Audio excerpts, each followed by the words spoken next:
Chapter 1. The Split-Second Advantage. Hello, my friend. How I learned to read rooms before they even speak. Listen, I'm going to tell you something that changed my entire life. 3 years ago, I walked into a coffee shop in Brooklyn for what I thought was a casual networking meeting. The guy sitting across from me, he looked relaxed, smiled at all the right moments, said all the polite things, but within 90 seconds, literally before our lattes arrived, I knew he was about to lie to me. And I was right. That moment didn't make me psychic. It made me realize something most people spend their whole lives missing.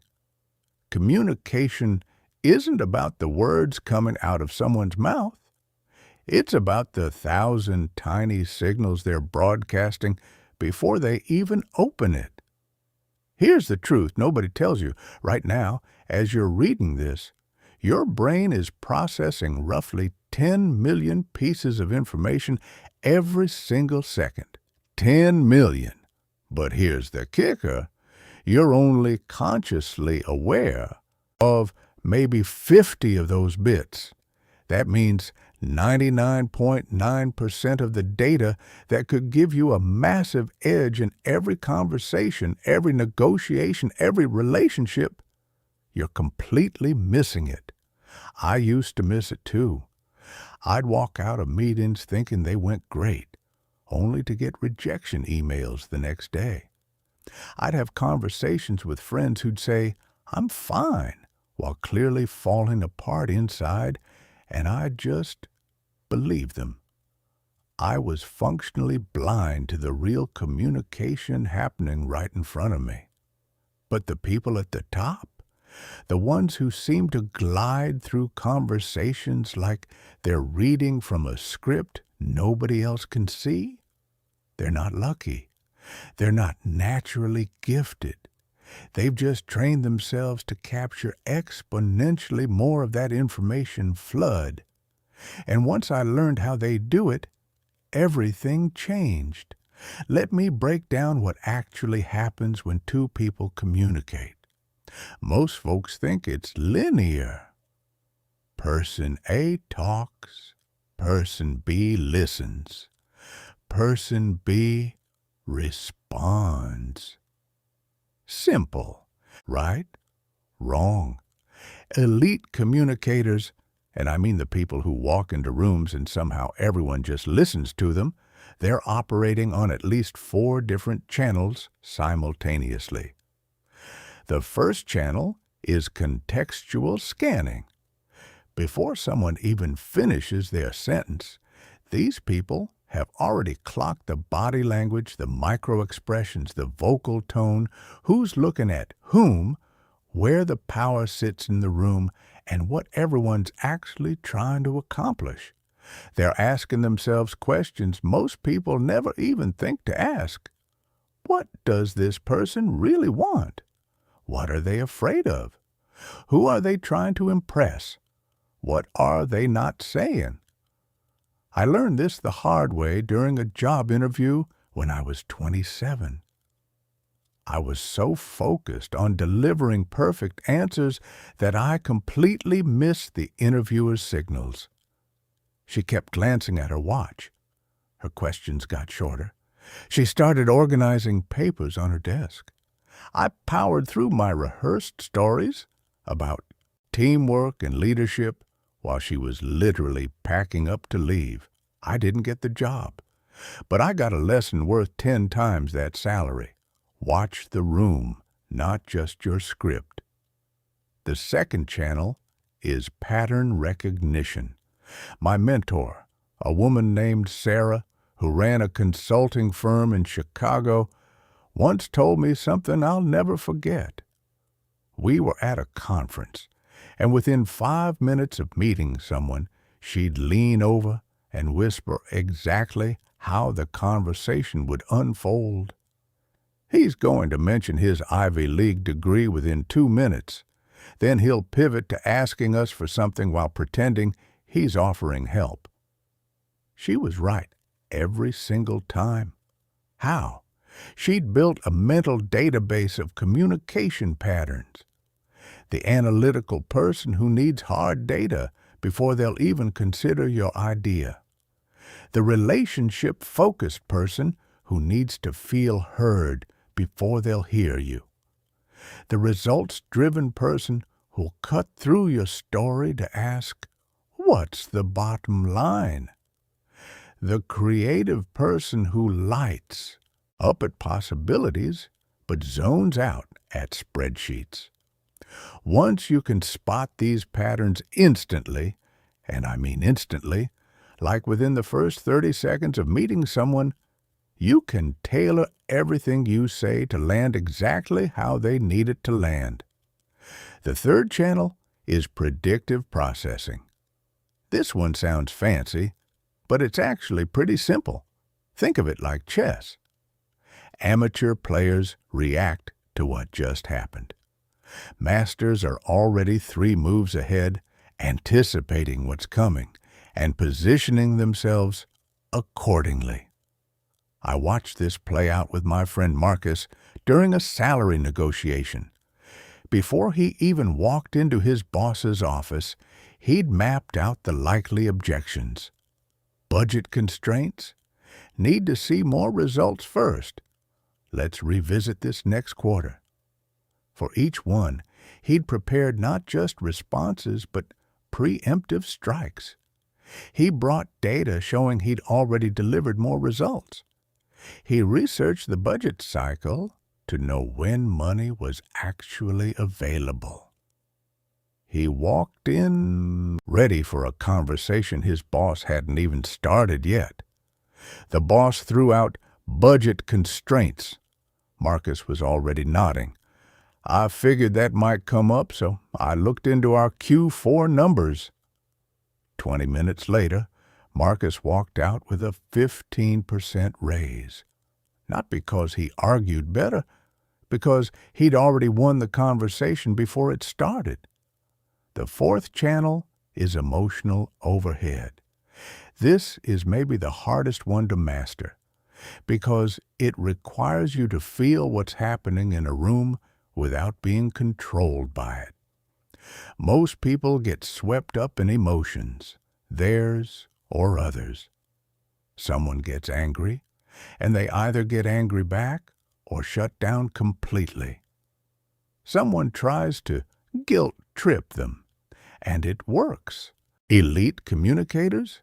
They can sense someone's trying to trigger them and just don't take the bait.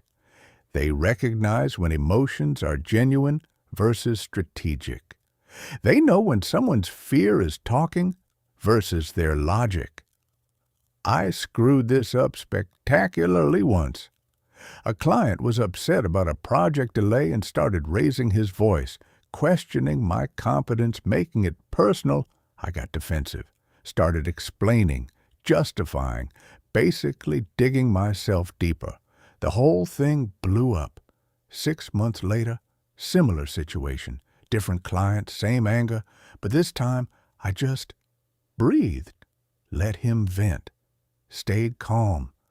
When he finished, I said quietly, "I hear you. You're frustrated because this delay affects your launch timeline, and that's a real problem. Let's figure out how to solve it." His entire demeanor changed. The anger deflated. We solved the problem in 10 minutes. Same situation, completely different outcome. The only variable? My emotional overhead.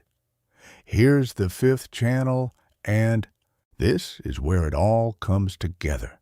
Response, flexibility. Most people have 1, maybe 2 ways of communicating. They're either direct or indirect, logical or emotional, formal or casual.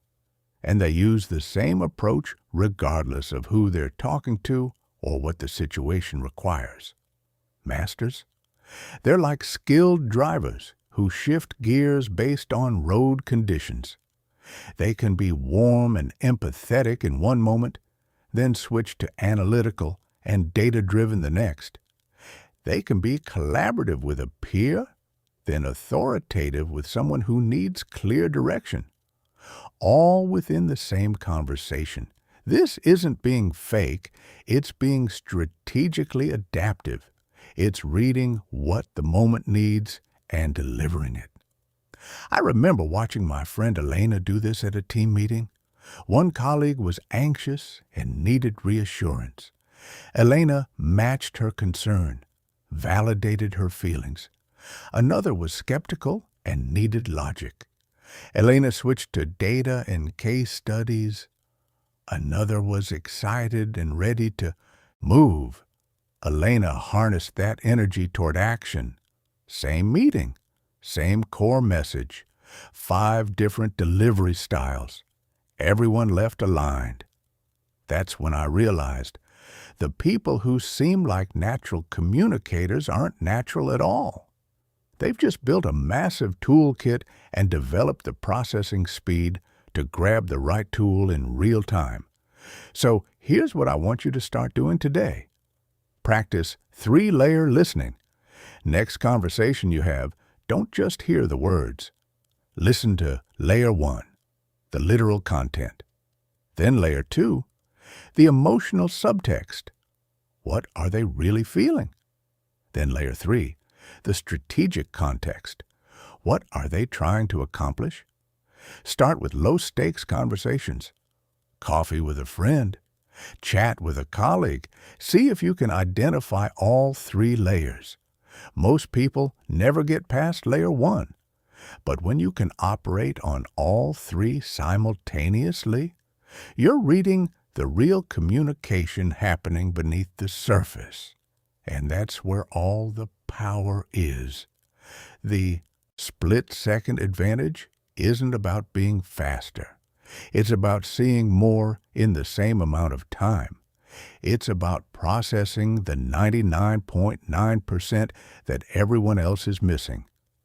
And once you develop it, every conversation becomes an opportunity to connect deeper, influence better, and get outcomes that seem almost unfairly easy.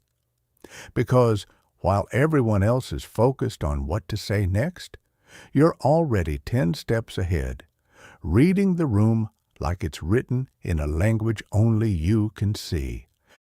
Chapter 2, The Instant Influence Framework. The psychology behind getting people to say yes without them realizing why. Here's something that used to drive me crazy. I'd have all the right arguments, all the logic, all the data. I'd present my case perfectly, and people would still say no. Or worse, they'd say, "Let me think about it," which is basically a polite no in slow motion. Then one Tuesday afternoon in Seattle, I watched my colleague David get approval for a project that had been rejected 3 times before. Same project, same budget, same stakeholders, but this time, different approach. And I finally understood. Influence has nothing to do with having the best argument. It has everything to do with understanding the invisible buttons in people's brains that make them want to say yes. Let me tell you about those buttons, because once you know they exist, and more importantly, how to press them ethically, you stop trying to convince people and start helping them convince themselves. The first button is reciprocity, but not the way most people think. Everyone knows about reciprocity. You do something nice, people feel obligated to return the favor. Basic stuff. But here's what most people get catastrophically wrong. They give something and immediately ask for something back. Like handing someone a business card and asking for a referral in the same breath. It reeks of transaction, and people's defenses shoot up instantly. I learned the right way from a guy named James, who I met at a marketing conference in Austin. We grabbed coffee, and he spent an hour asking about my business challenges, really listening, taking notes. At the end, he said, "Hey, I know someone who solved exactly this problem. Let me introduce you." Then he made the intro that afternoon. Didn't ask for anything. Didn't even mention his own services. 3 months later, when James casually mentioned he was looking for clients in my industry, you know what I did? I introduced him to 5 people. Not because he asked, because I wanted to. The reciprocity debt was sitting there in my subconscious, and helping him felt like the most natural thing in the world. Here's the key. Give value first. Give it genuinely. Then create distance between the giving and the asking. Let that reciprocity debt sit there, accruing interest. When you eventually need something, people will feel almost relieved to finally pay you back. The second button is social proof, but with a critical twist. People look to others to decide how to act. We all know this. But the power of social proof depends entirely on which others you're pointing to. My friend Rachel runs a fitness studio, and she was struggling to get corporate clients to try her executive wellness program. She kept showing testimonials from happy clients. Didn't work. Then she shifted strategy. Instead of showing just any testimonials, she specifically showed testimonials from other executives in similar industries, facing similar stress levels with similar time constraints. Suddenly, her conversion rate tripled. Why? Because a CEO doesn't care that a college student loved the program, but show them another CEO who was skeptical, tried it anyway, and now swears by it. That's a different story. The closer the social proof matches the person's identity, the more powerful it becomes. I use this constantly now. If I'm talking to someone cautious and analytical, I tell them about another cautious, analytical person who carefully evaluated the same decision and chose my path. If I'm talking to an early adopter who loves being first, I show them how innovative people are already 3 steps ahead. The third button is commitment and consistency, and it's sneakier than it sounds. Once people take a position, they feel psychological pressure to stay consistent with it, even when circumstances change. But here's the magic. You don't need to push them into a position. You just need to ask questions that lead them to state positions that already support what you want. I watched my friend Tom do this brilliantly with his teenage daughter who refused to clean her room. Instead of demanding she clean it, he asked, "Do you think it's important for people to take care of their stuff?" She said yes, obviously. "Do you think your room is part of your stuff?" "Well, yeah." "So what do you think would be a good way to take care of it?" She literally talked herself into cleaning her room. Not because Tom forced her, because once she'd committed to the principle, refusing to follow through would create psychological discomfort. She had to stay consistent with her own stated beliefs. I've used this in business negotiations dozens of times.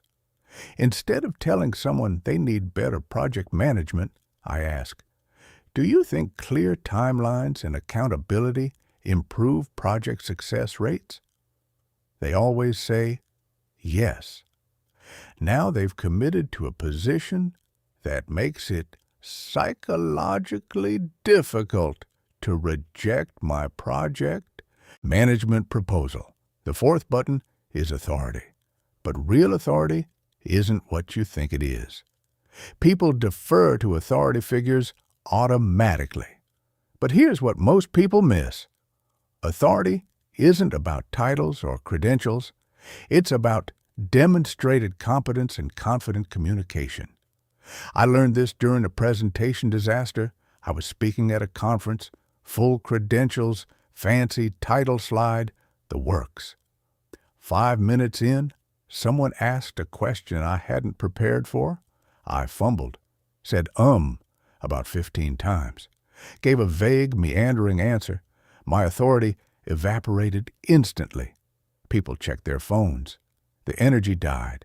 6 months later, different conference, same topic. Someone asked an even harder question.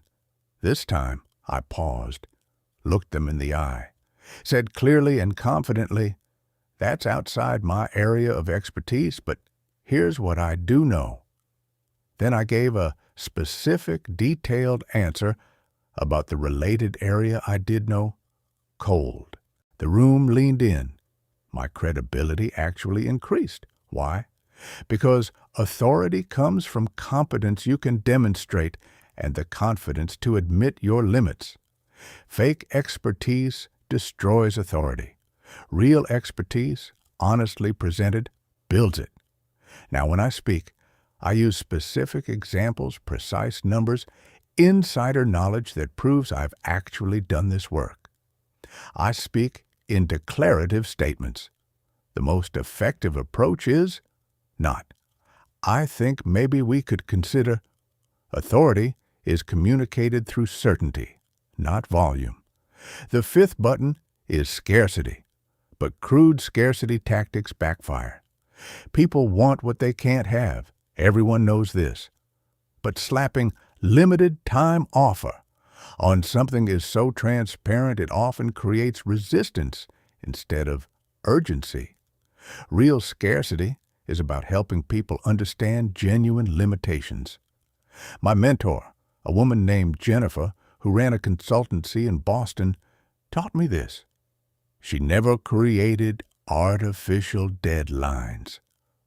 Instead, she'd say things like, "I can take on one more client this quarter. After that, my team's at capacity until January." No pressure, just facts. But you know what happened? People suddenly wanted to be that one client, not because she was pushing them, because they recognized a real constraint and didn't want to miss the window. I do this now with my own work. I don't say price is going up next week.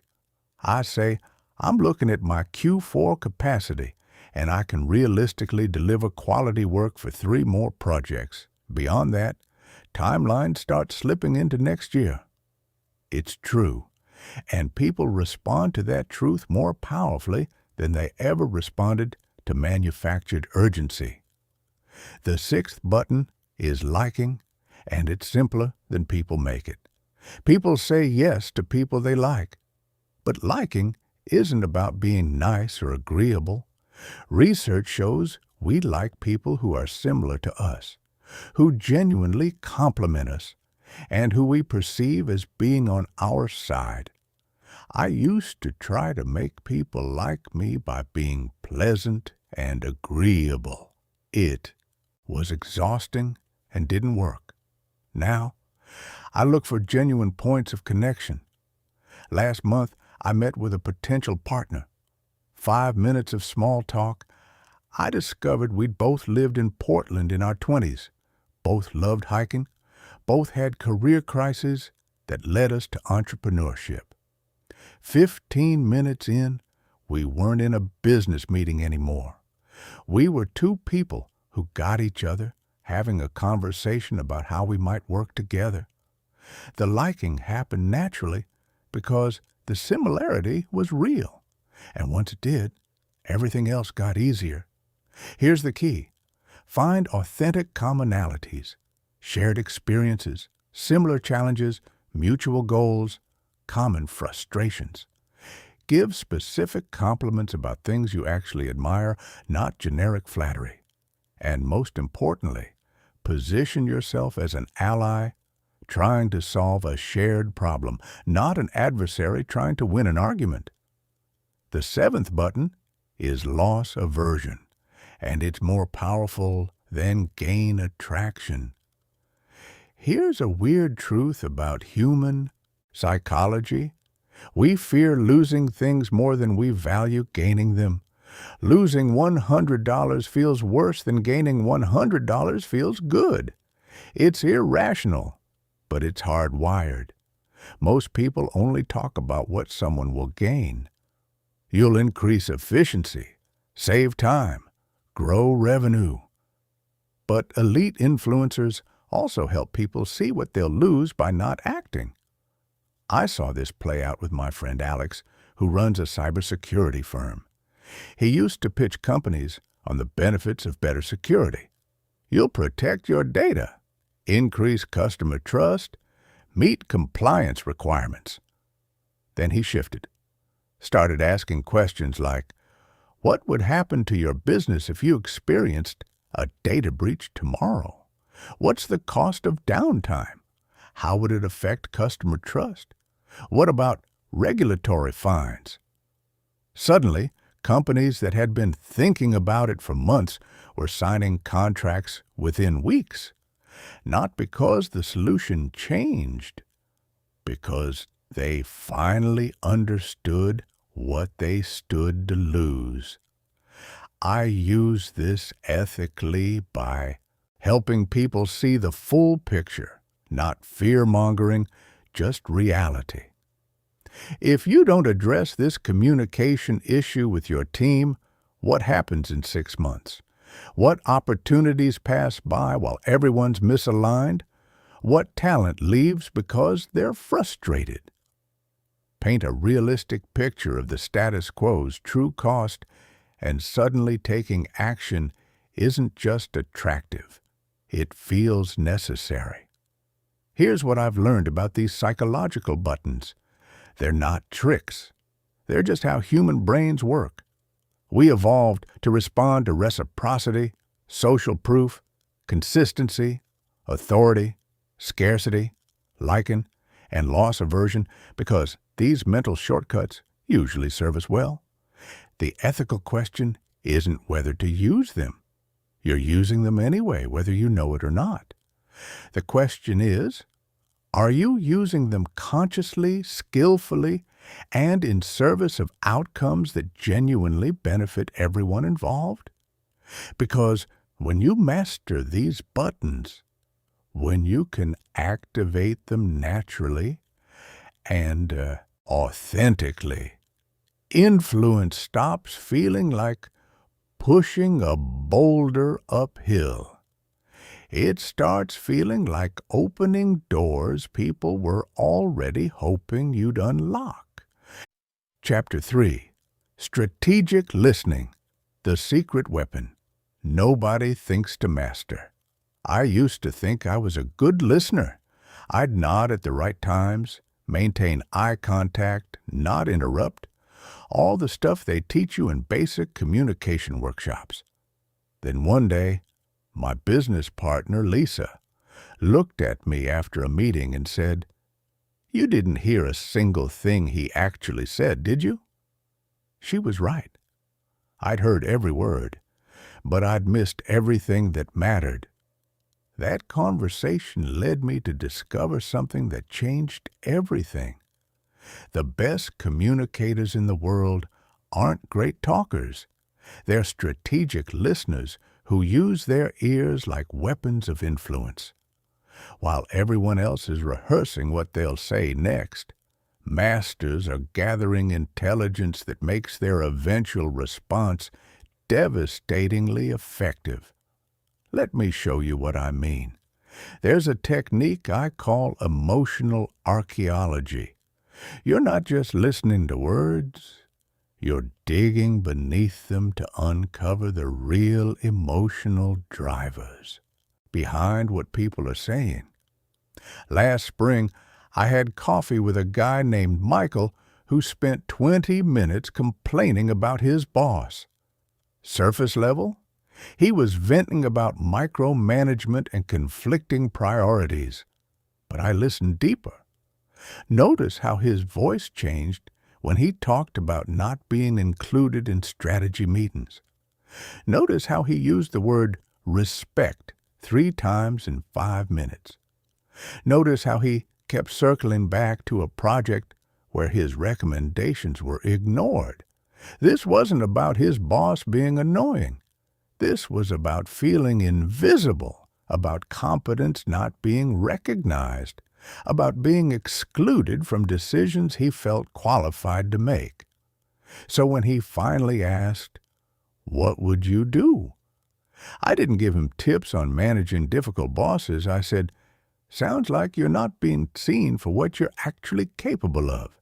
That's got to be frustrating as hell." His whole body language changed. He leaned in. "Yes, that's exactly it." We spent the next hour talking about how to make his value visible. Not because I'm some genius, because I listened to what he was actually saying underneath the words. Here's what I've learned. People rarely say what they mean directly. They complain about budget when they're really worried about job security. They resist change when they're really afraid of looking incompetent. They argue about timelines when they're really fighting for control. Train yourself to hear the emotions behind the words. Listen for energy shifts. What makes their voice speed up or slow down? What topics do they avoid? What words do they emphasize? These patterns reveal their real priorities, which become your keys to influence. The second level is value archaeology. Everyone has a hierarchy of values driving their decisions. But most people never articulate these clearly, even to themselves. I learned this watching my friend Sarah negotiate a job offer. The company kept talking salary. She kept steering the conversation to autonomy, impact, and learning opportunities. They finally offered her less money than their initial range, but with full project ownership and a direct line to the CEO. She took it instantly. Why? Because I'd listened to her for months talking about previous jobs. She never complained about money. She always complained about bureaucracy, about not having real influence, about feeling like a cog in a machine. Her value hierarchy was clear. Autonomy and impact ranked way higher than compensation. The company didn't know that because they didn't listen for it. If they had, they could have structured an offer she'd have accepted for even less money. Listen for language patterns that reveal priorities. What outcomes do people describe as ideal? What situations do they call problems? What do they brag about versus what do they complain about? The things people complain about reveal their unmet values. The things they brag about reveal their satisfied values. Map that system, and you can predict their decisions before they make them. The third level is authority mapping, and this one's subtle but powerful. Every person exists in a web of influence. They're not making decisions in a vacuum. They're worried about what their boss thinks, what their spouse thinks, what their industry peers think, what their mentor would say. I was pitching a project to a marketing director named Jennifer last year. Smart woman, clearly interested in the work. But every third sentence, she'd say something like, "My VP would probably want to see," or "Our team typically looks for," or "Industry best practices suggest." She wasn't the real decision maker. She was a gatekeeper who needed approval from multiple authority figures above and around her. So I stopped pitching to her and started asking questions. What criteria does your VP typically use to evaluate these decisions? What concerns does your team usually raise? What industry benchmarks do you use? Then I restructured the entire proposal to speak directly to those authority figures she referenced, even though they weren't in the room. I quoted sources I knew they'd respect. I addressed objections I knew they'd raise. I used language that matched their decision-making framework. 2 weeks later, Jennifer called to say everyone loved it and we were moving forward. Not because my solution changed, because I'd listened for her authority structure and aligned my pitch with it. Pay attention to who people quote, what sources they mention, what groups they identify with. When someone says, "we," who are they actually referring to? The people and groups they reference reveal their psychological tribes. Align your arguments with their authority figures, and you're borrowing credibility you didn't have to earn yourself. The fourth technique is strategic questioning that doesn't feel like interrogation. Most people ask terrible questions. They're either too obvious, "So what do you do?"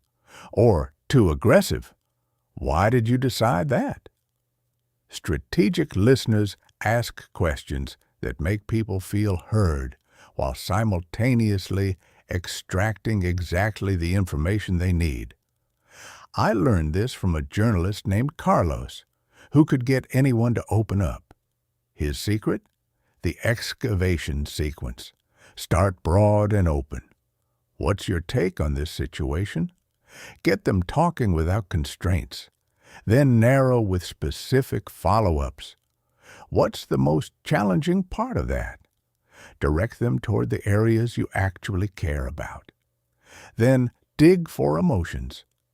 How does that make you feel? People's emotional responses reveal their true stakes. Finally, extract values.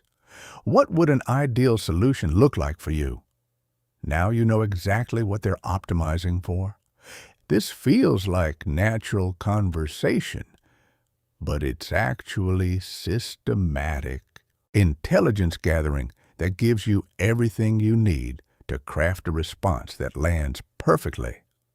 I used this last month with a potential client who was hesitant. Instead of pitching harder, I asked questions.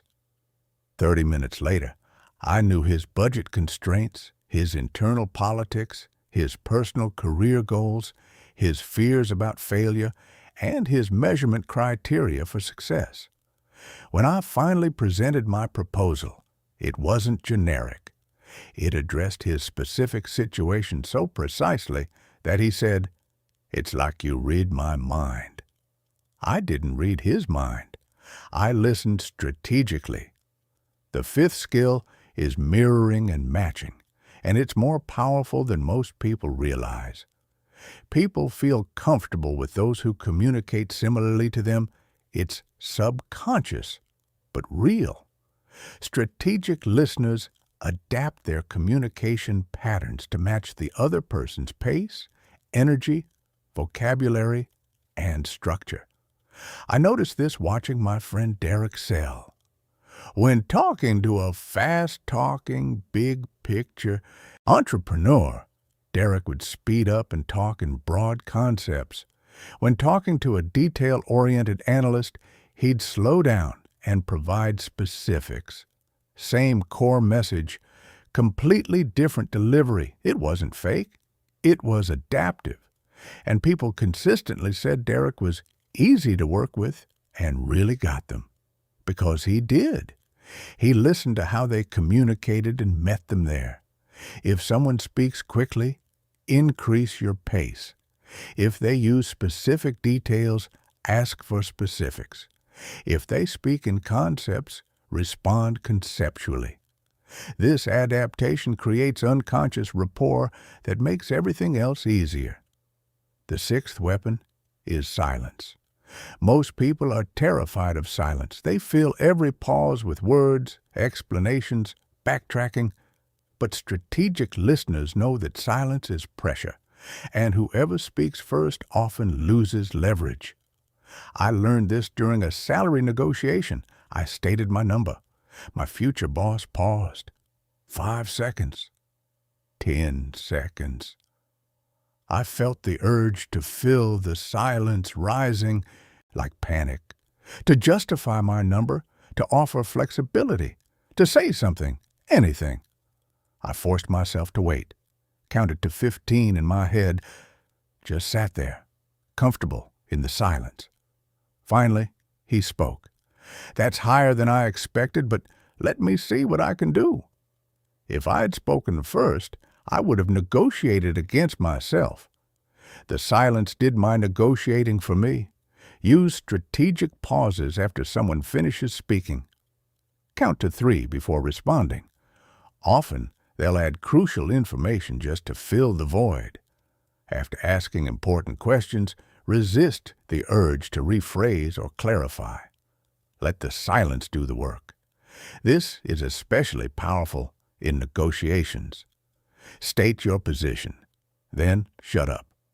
The discomfort of silence creates pressure on the other person to respond, and that response often reveals more than they intended to share.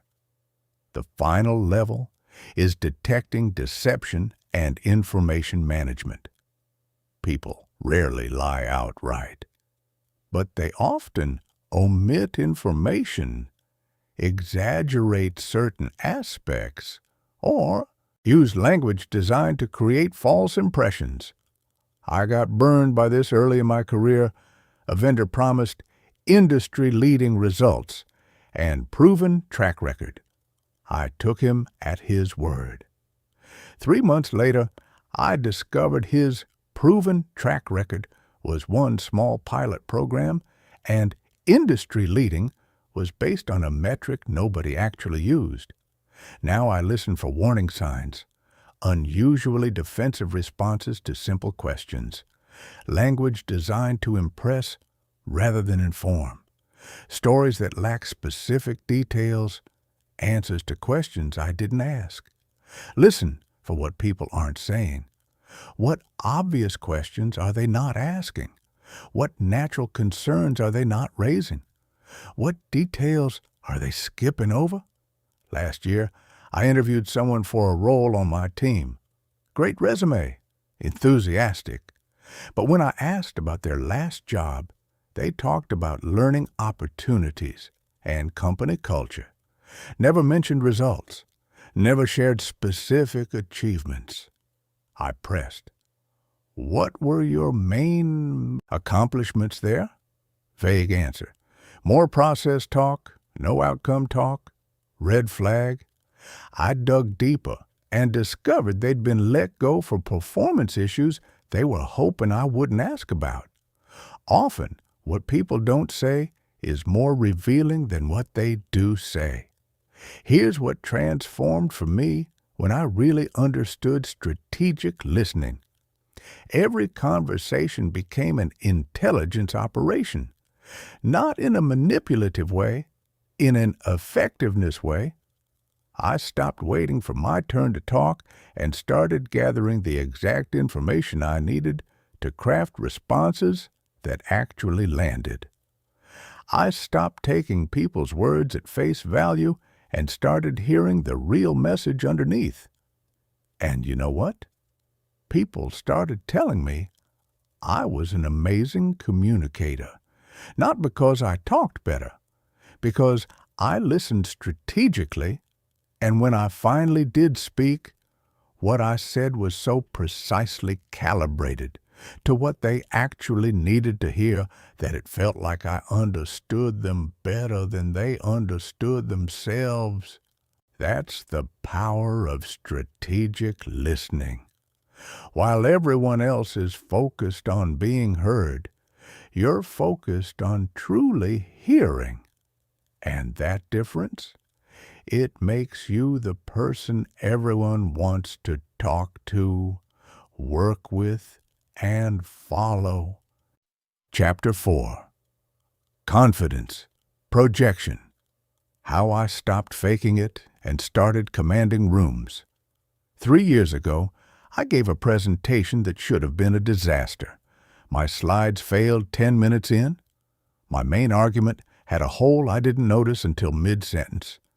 And I blanked on a key statistic right when I needed it most. But you know what? People came up afterward and told me It was one of the best presentations they'd seen. My boss later said, I commanded the room with total confidence. Here's the secret. I wasn't confident, not even a little. But I'd learned something most people never figure out. Confidence isn't something you feel. It's something you perform. And the performance is a learnable skill set that has nothing to do with whether you're nervous or uncertain inside. Let me break down what actually happened in that room. It starts with your voice, and most people are unknowingly sabotaging themselves every time they speak. I used to do this thing. Maybe you do it too, where I'd end statements with upward inflection, like I was asking a question, even when I was stating facts. It made everything sound uncertain, like I was seeking approval from my own thoughts. My friend Amanda, who trains executives in communication, caught me doing this at lunch one day. She recorded 30 seconds of me talking and played it back. I sounded like I was apologizing for existing. She taught me authoritative intonation. Lower your pitch slightly at the end of statements, not dramatically, just enough that your voice goes down instead of up. This tiny shift signals certainty. It tells listeners' subconscious minds that you believe what you're saying. I practiced in my car for 2 weeks. At first it felt fake and overly aggressive. Then it started feeling natural. Now it's automatic. And the difference in how people respond is stunning. The second element is pace. When I'm nervous, I talk fast, like I'm trying to get through it before someone stops me. It makes me sound frantic and unsure. Counterintuitively, slowing down 15% makes you seem more confident. It forces people to pay closer attention. It suggests your words are valuable enough to savor. It creates the impression that you're not rushed or desperate for approval. I learned this watching a TED Talk by a neuroscientist named Dr. Patricia Chin. She spoke so slowly I almost got impatient, but I hung on every word. Her pace commanded attention. It said, "What I'm telling you matters. It's worth your time to listen." Now, before important conversations, I literally write "slow down" on my notepad. In the moment, what feels painfully slow to me lands as perfectly paced to listeners. The third vocal technique is eliminating filler words. Sort of. These are uncertainty signals that demolish credibility. I had a brutal habit of saying, every third sentence. Didn't even realize it until a colleague counted 17 you-knows in a 5-minute pitch. 17. Here's how I broke it. Strategic pauses. When you need time to think, pause silently instead of filling the space with verbal garbage. Those 2 seconds of silence feel like an eternity to you. To listeners, they barely register, and you come across as thoughtful instead of uncertain. I practice this in low-stakes conversations first, coffee with friends, casual team meetings. Every time I felt rising, I'd pause instead. Felt weird for a week. Then it clicked. Now when I pause before answering a question, people lean in. They interpret it as me carefully considering my response, not fumbling for words. Same silence. Completely different perception. Beyond voice, there's precise word choice that demonstrates competence. I used to hedge everything. I think maybe we should consider possibly why. Because hedging felt safe. If I was wrong, I could say I was just suggesting, not declaring. But hedging destroys authority. It signals You don't trust your own judgment. Compare these. I think maybe we should consider this approach. The most effective approach is same idea, massively different impact. I started transforming my language patterns.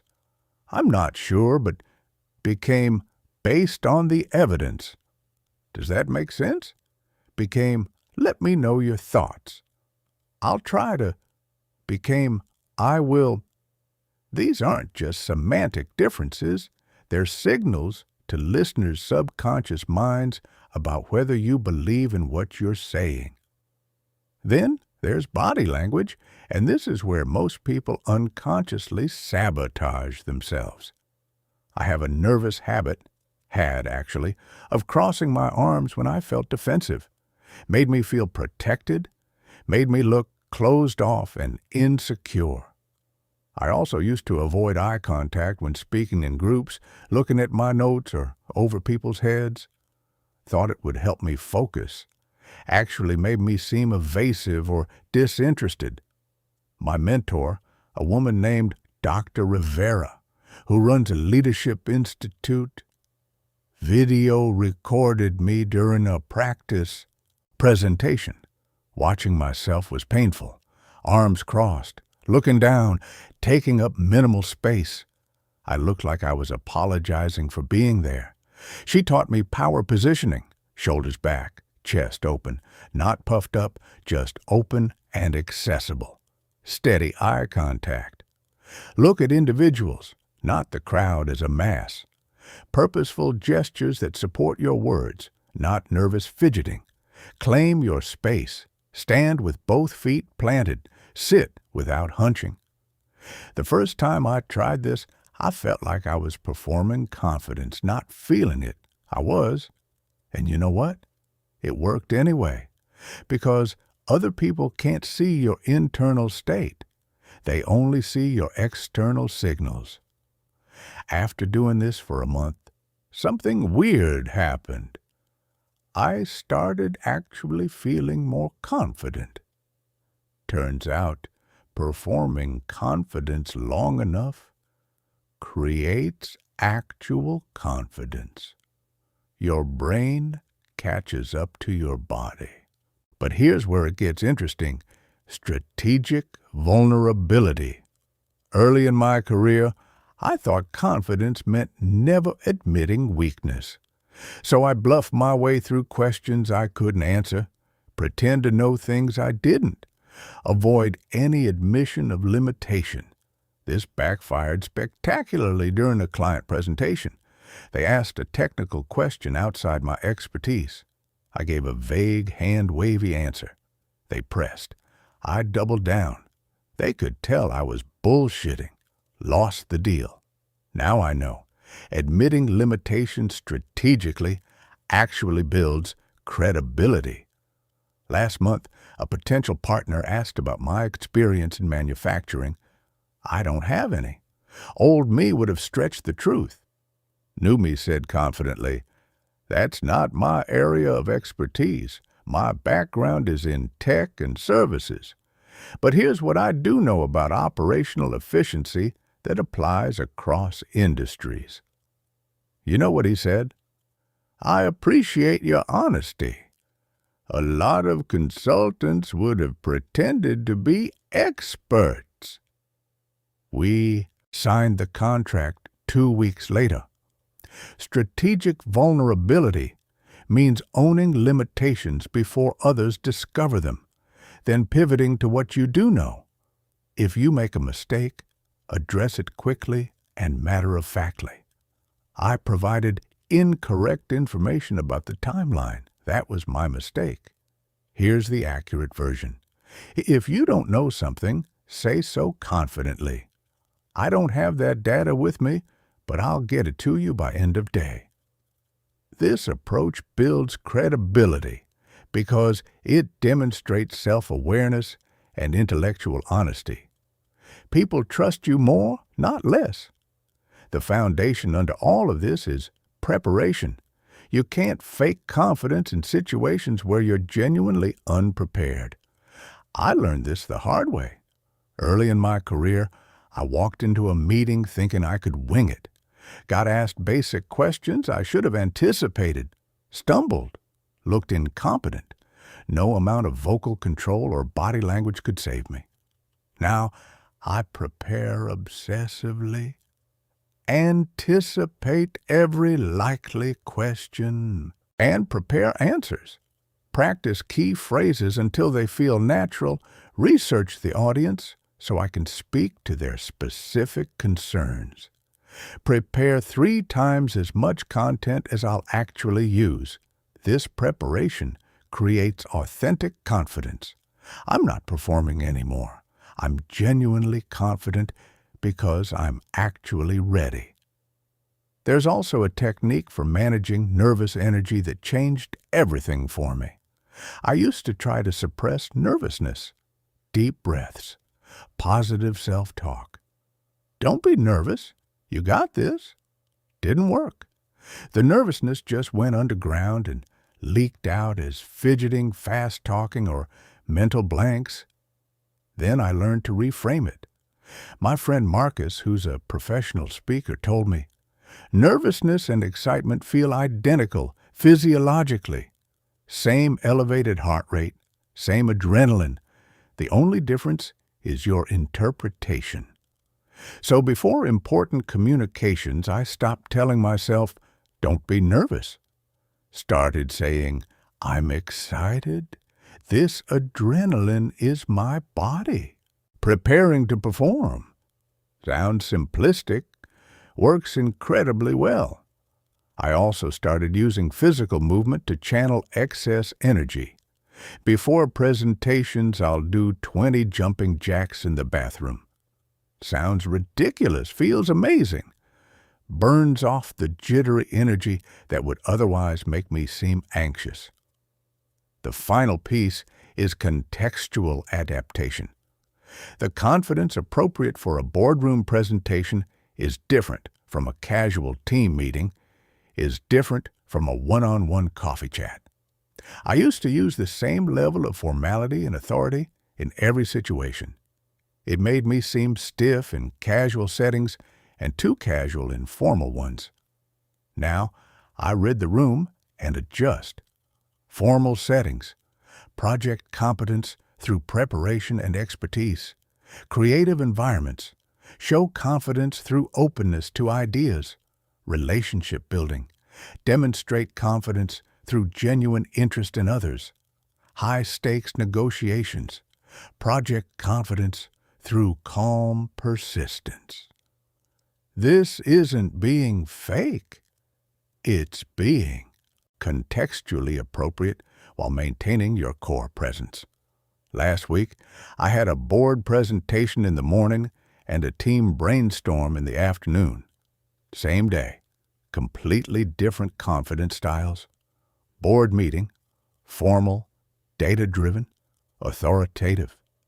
Team brainstorm, collaborative, energetic, exploratory.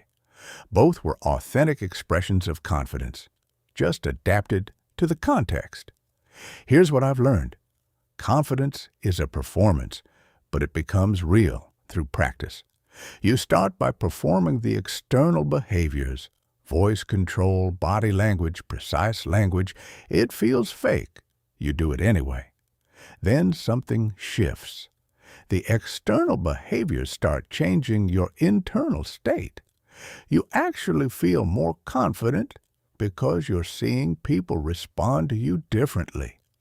Eventually, it becomes automatic. You're not thinking about lowering your pitch or slowing your pace. You're just communicating with authority because you've trained yourself to do it. And the beautiful thing, confidence compounds. The more confidently you communicate, the better results you get. The better results you get, the more genuinely confident you become. Until you're not performing confidence anymore, you're just confident. People will start saying you're a natural communicator. You'll know the truth. There's nothing natural about it. It's a skill you built. brick by brick, through deliberate practice. And that's even better than natural talent, because it means anyone can learn it. Chapter 5.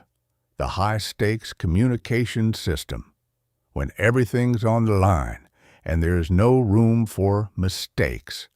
The worst professional moment of my life happened in a conference room in Denver. I was pitching for a contract that would have doubled my company's revenue. 6 decision-makers around the table, 3 months of preparation, and 15 minutes in, I knew I was losing them.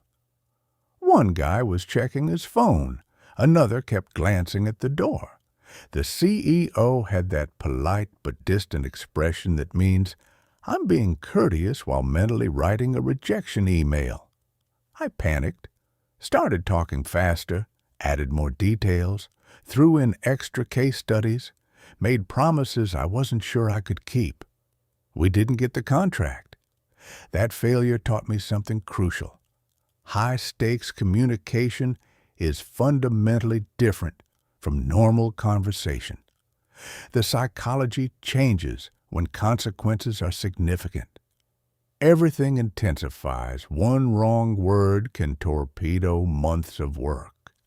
One moment of uncertainty can cost you everything. But here's what I've learned since then. While most people crumble under pressure, there's a systematic approach that lets you thrive when it matters most. The foundation is emotional regulation under fire. Last year, I was in a negotiation where the other party suddenly got aggressive, started questioning my competence, implied I was wasting their time, threw out accusations that weren't even factually accurate. Old me would have either gotten defensive and fought back or gotten passive and caved. Both responses would have destroyed the deal. Instead, I did something that felt completely unnatural. I stayed calm, didn't react to the emotion, didn't defend, just waited until he finished, then said quietly, I hear that you're frustrated. Let's look at the specific concerns and address them one by one. His entire demeanor shifted. The aggression deflated. We solved the issue in 20 minutes. What changed? I'd learned to maintain what I call emotional neutrality, feeling the pressure without being controlled by it. Here's how I trained this. Before high-stakes situations, I mentally rehearsed the worst-case scenarios. Someone getting angry, being put on the spot, facing unexpected challenges. I visualized staying calm through all of it. Sounds simple? Works incredibly well. When the actual pressure hits, my nervous system has already experienced it. It's not new. So instead of panic, I get this weird, calm focus, like watching the situation from slightly outside myself. I practiced this before a board presentation last quarter. Visualized every hard question they might ask. Imagined the most skeptical board member challenging my recommendations. Mentally rehearsed, staying composed through it all. During the actual presentation, when the CFO aggressively questioned my numbers, I wasn't rattled. I'd already experienced it mentally. My response was calm, factual, precise. We got approval. The second element is rapid message. Construction under time pressure. In high-stakes moments, you rarely have time to craft perfect responses. You need frameworks that let you construct compelling arguments quickly. I learned this from a crisis communications expert named Daniel. He taught me the position, reason, example, benefit framework. It works like this. Position. State your point clearly and briefly. Reason. Give one strong reason why. Example. Provide a specific illustration. Benefit. Explain the consequence or payoff. Last month, a client blindsided me in a meeting with a question about why we hadn't hit a certain metric. I had about 10 seconds to respond without looking incompetent. Old me would have rambled. New me used the framework. Position. We prioritized quality over speed on this phase. Reason. Because early-stage errors compound and become exponentially more expensive to fix later. Example. We caught 3 critical issues that would have derailed the entire project if they'd made it to production. Benefit. We're 2 weeks behind schedule, but 6 months ahead in terms of avoiding costly rework. 30 seconds. Logical, memorable, persuasive. The client nodded and moved on. This framework ensures your responses are structured even when you're under extreme pressure. It prevents the common traps of saying too much, revealing weaknesses, or making commitments you can't keep. The third skill is reading and managing group dynamics in charged environments. High-stakes communication usually involves multiple people with different agendas, power levels, and emotional states. Reading these dynamics quickly is crucial. I learned this during a 3-way negotiation between my company, a vendor, and a client. 3 parties, competing interests, rising tensions. I spent the first 10 minutes just observing who spoke first. The vendor signals they felt pressure. Who did others look to before responding? The client's CFO, real decision maker despite not having the CEO title. Whose ideas got built upon versus ignored. Mine were getting ignored, the vendors were getting traction. Who interrupted whom without consequences? Vendor interrupted client's junior staff freely, but never the CFO. This map told me everything. The CFO held real power. The vendor had already built rapport with them. I was on the outside, so I pivoted, stopped pitching to the room and started directing my key points to the CFO specifically. Asked questions that addressed their known concerns, referenced metrics they cared about. Within 20 minutes, the dynamic shifted. The CFO started engaging with me directly. We closed the deal. Before you speak in high-stakes group settings, identify who has real decision-making authority. Who are the influencers? Who might be threatened by your position? Then tailor your message accordingly. The fourth technique is strategic information management. In pressure situations, information is a weapon. Revealing too much undermines your position. Revealing too little damages credibility. I made this mistake during a pitch to a major client. Eager to seem transparent, I shared all our internal capacity constraints up front. Mentioned we were stretched thin. Admitted we'd need to hire additional staff to deliver. They used that information against us in negotiation. Pushed for lower fees because clearly you need this contract. We still got the deal, but left significant money on the table. Now, I use graduated disclosure. Start with your strongest, most defensible points. Gauge response. Share more sensitive information only when necessary. Always keep your best evidence in reserve for when you face strong challenges. Last week, negotiating a partnership, they asked about our client retention rate. I had good numbers, but knew they weren't stellar compared to industry leaders. Instead of leading with the raw percentage, I started with context. We work with early-stage companies, which have higher natural churn than established firms. Within that segment, our retention rate is number, which puts us in the top quartile. Context first, then numbers, Framed properly, if I just blurted out the number, they'd have used it against me. The fifth principle is handling hostile communication without losing composure. Some people use aggression as a negotiation tactic. They interrupt, intimidate, overwhelm with emotion, try to knock you off balance. My friend Rebecca taught me the acknowledge, redirect, refocus technique after I got demolished in a negotiation by someone who kept yelling over me. Here's how it works. Acknowledge their concern without accepting blame. I understand this timeline is causing you stress. Redirect from emotion to facts. Let's look at the specific constraints we're working with. Refocus on mutual objectives.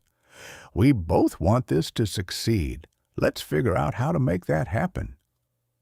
I used this last month when a client got aggressive about a delay, started questioning our competence, threatened to take their business elsewhere.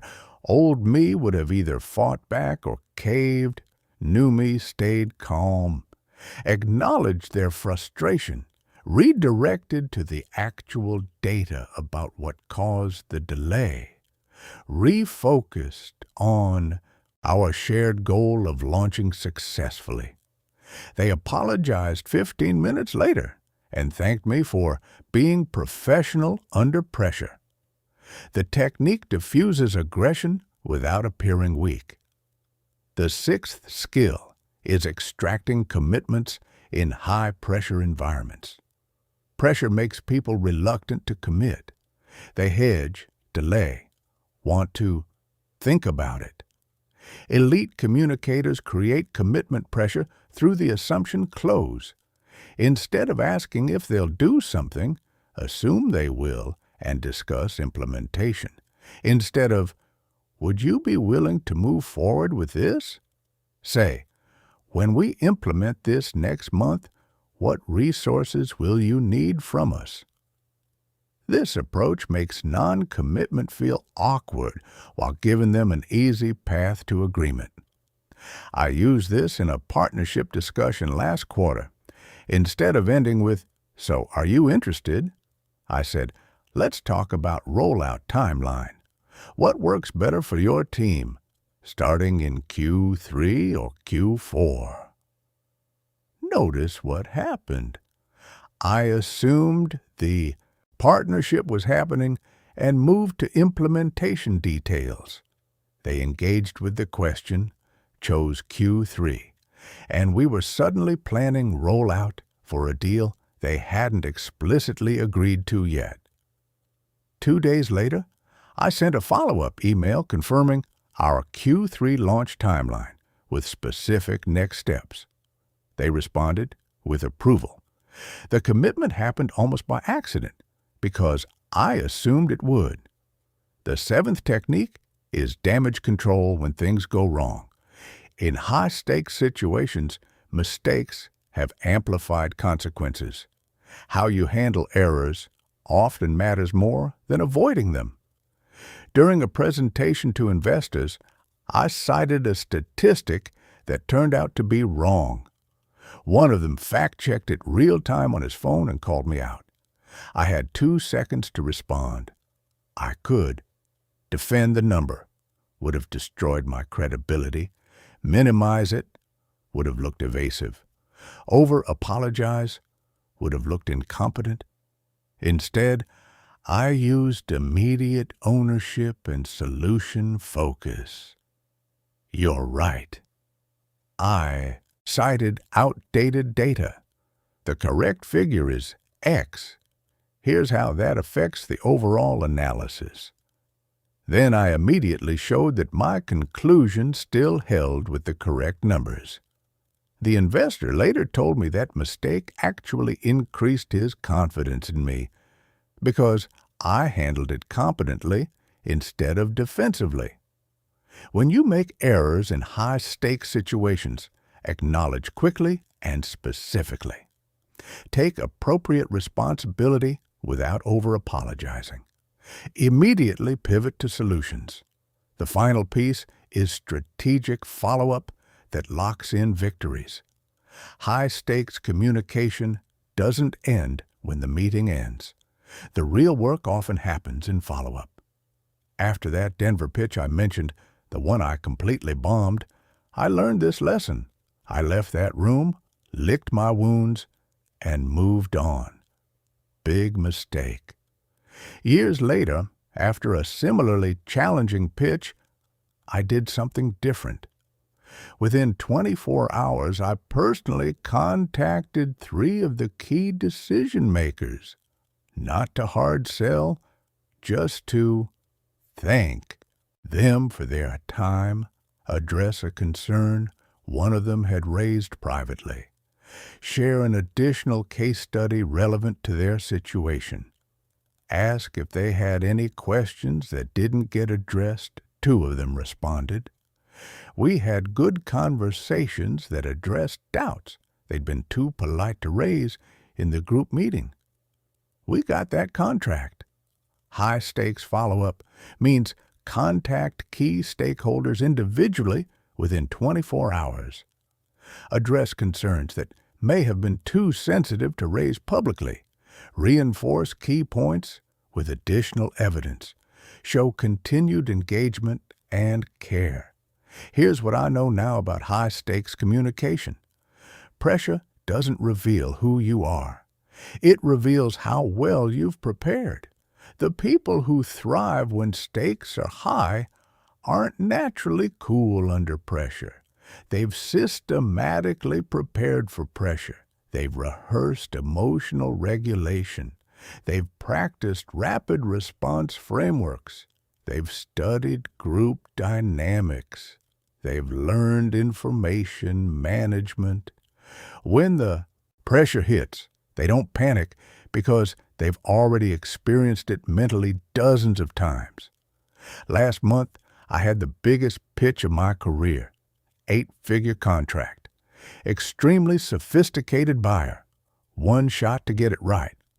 I wasn't nervous, not because I'm naturally confident, but because I'd prepared systematically, visualized every challenge, practiced every framework, studied the decision makers, rehearsed damage control, planned follow-up. When the actual meeting happened, it almost felt easy. Not because it was easy, but because I'd already done the hard work. We got the contract. High-stakes mastery isn't about being perfect under pressure. It's about having systematic approaches that let you maintain effectiveness when others lose theirs. Master these systems, and pressure situations become opportunities to demonstrate leadership and competence that sets you apart from everyone else who wilts when it matters most. Chapter 6. The Negotiation Mastery System. Getting what you want while making others feel like they won. I used to think negotiation was about arguing better than the other person. Whoever had stronger points, better logic, more persistence, they won.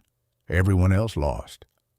Then I watched my friend Maria negotiate a contract that changed everything I thought I knew. She was buying software for her company. The vendor started at $50,000. Industry standard for that package was around $35,000. I expected Maria to counter with $25,000 and fight her way to somewhere in the middle. Instead, she said, "That's interesting. Walk me through how you arrived at that number." 20 minutes later, she'd learned about their pricing structure, their flexibility on different components, their end-of-quarter pressure to close deals, and their real constraints around discounting. Then she said, "Here's what I'm thinking. What if we did a 2-year commitment instead of 1? Started with the basic package. Now, and added premium features in month 6 when our team's trained up, and I got you a referral to 2 other companies in our network who need similar solutions." The vendor got $42,000 over 2 years, guaranteed referrals, and a happy client who felt like they got exactly what they needed.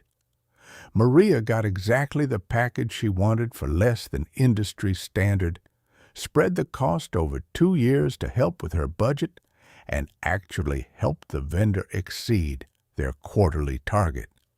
Everyone won, but Maria won bigger. That's when I realized the best negotiations don't feel like negotiations. They feel like collaborations where everyone wins, even when you're getting exactly what you planned all along. The foundation is information asymmetry. Before any negotiation begins, you need to know more about their situation than they know about yours. Not through deception, through strategic intelligence gathering. I learned this preparing for a vendor negotiation last year.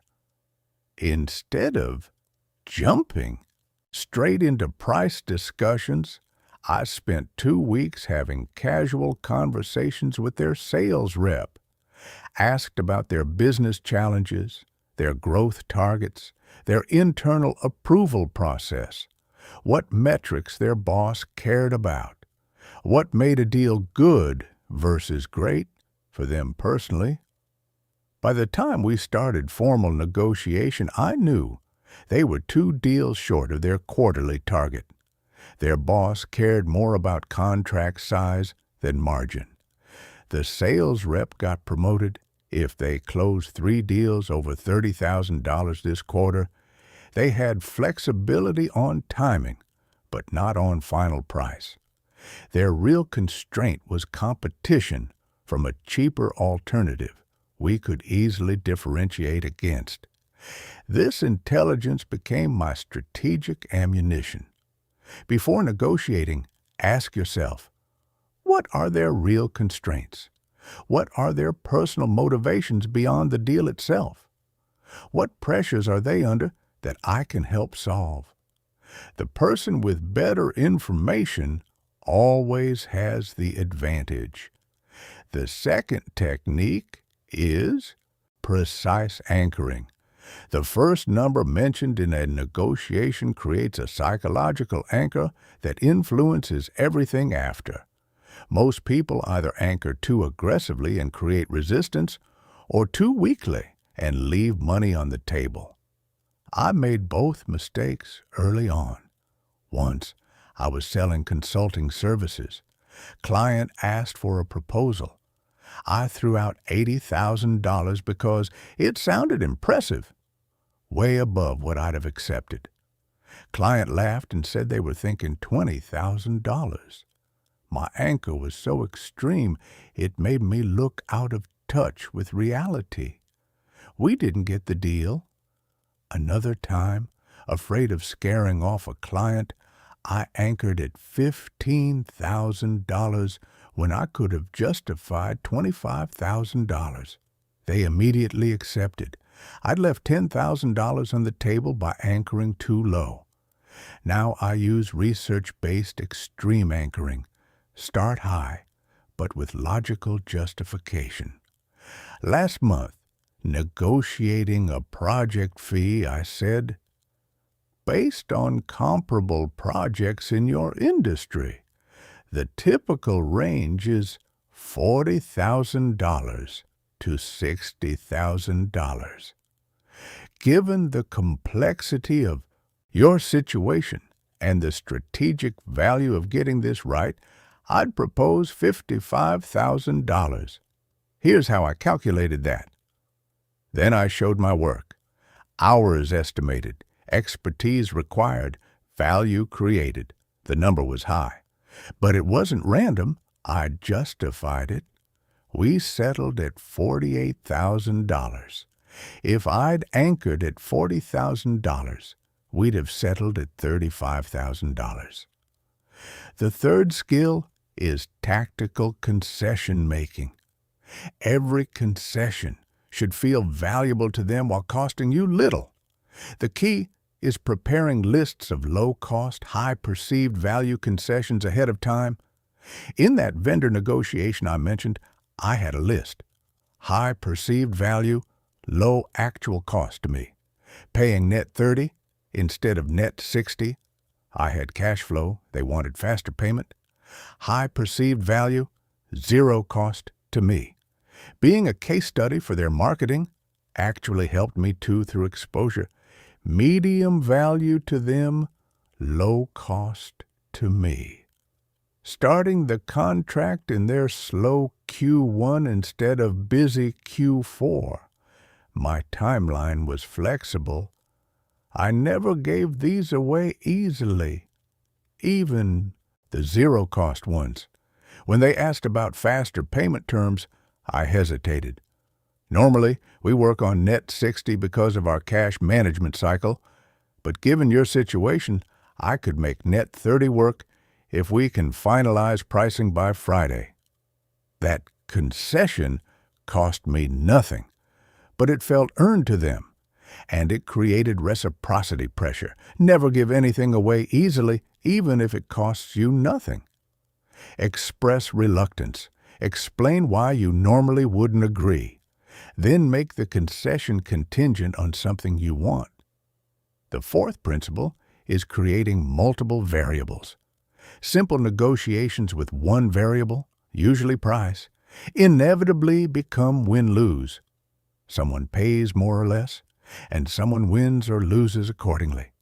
Elite negotiators introduce multiple dimensions: timing, payment terms, scope, service levels, guarantees, exclusivity, referrals, future commitments. My friend Jake was buying a car. Dealer wanted $32,000. Jake wanted to pay $28,000. Classic single variable standoff. Instead of fighting over price, Jake introduced variables. What if I take delivery this week instead of next month? Dealer had end-of-month quotas. What if I pay cash instead of financing? Dealer preferred financing, actually. What if you include the extended warranty package?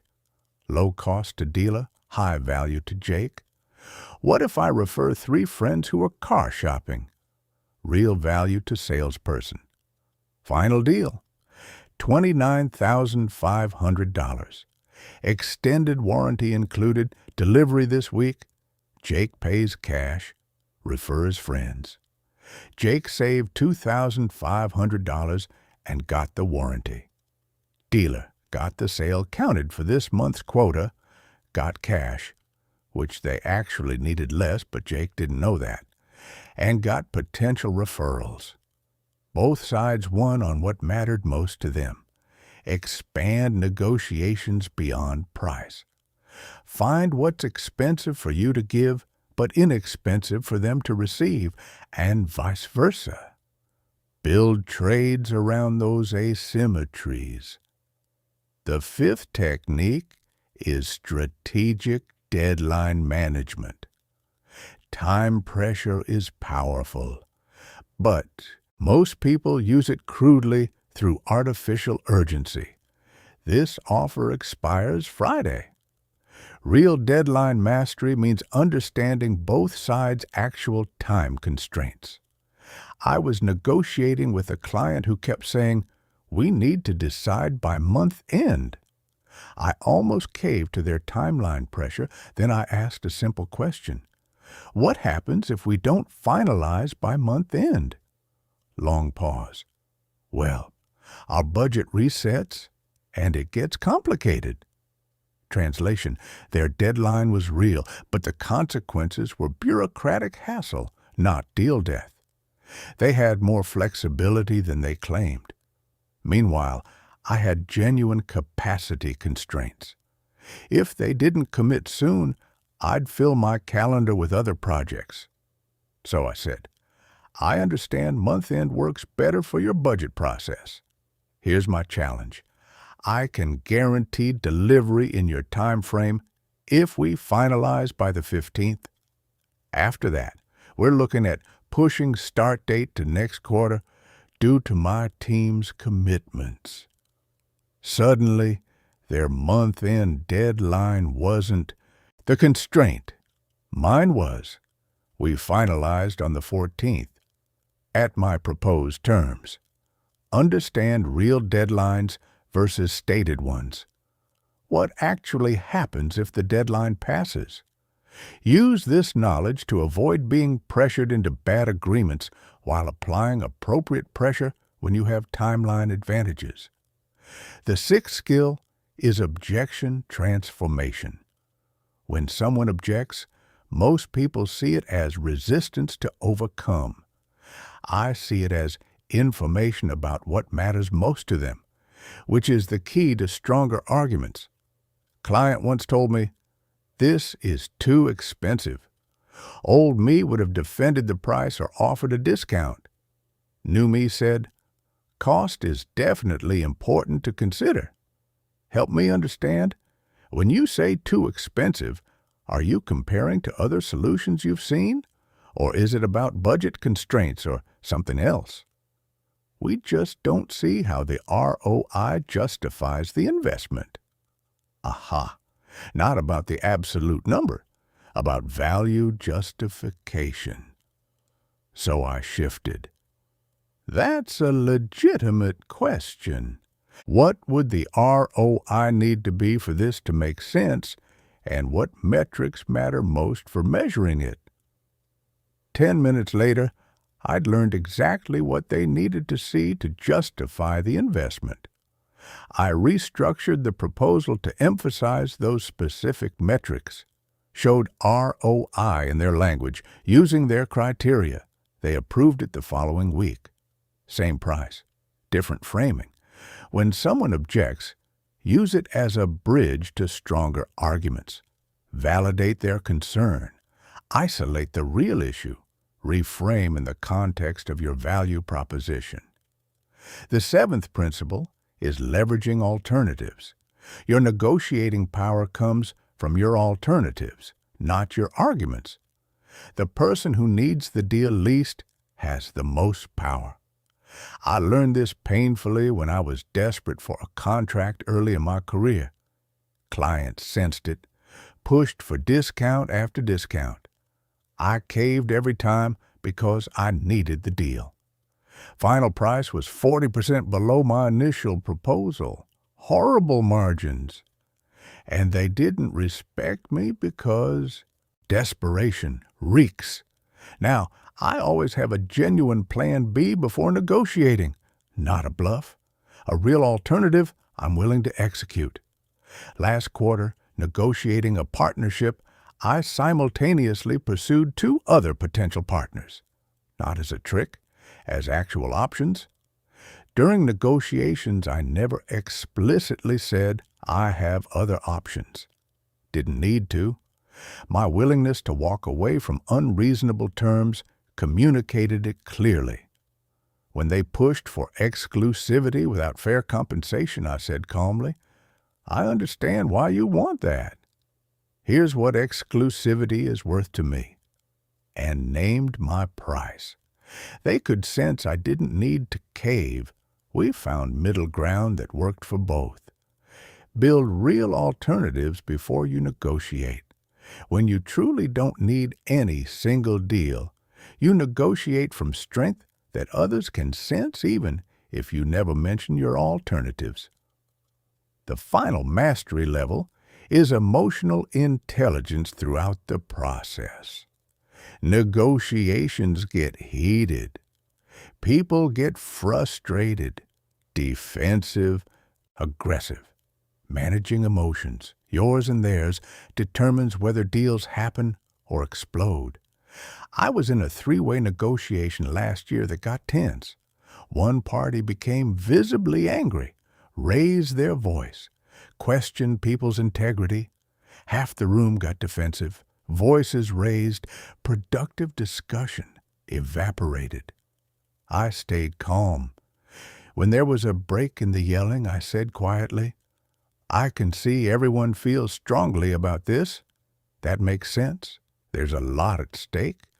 Let's take 5 minutes, then come back and talk through the specific concerns one by one.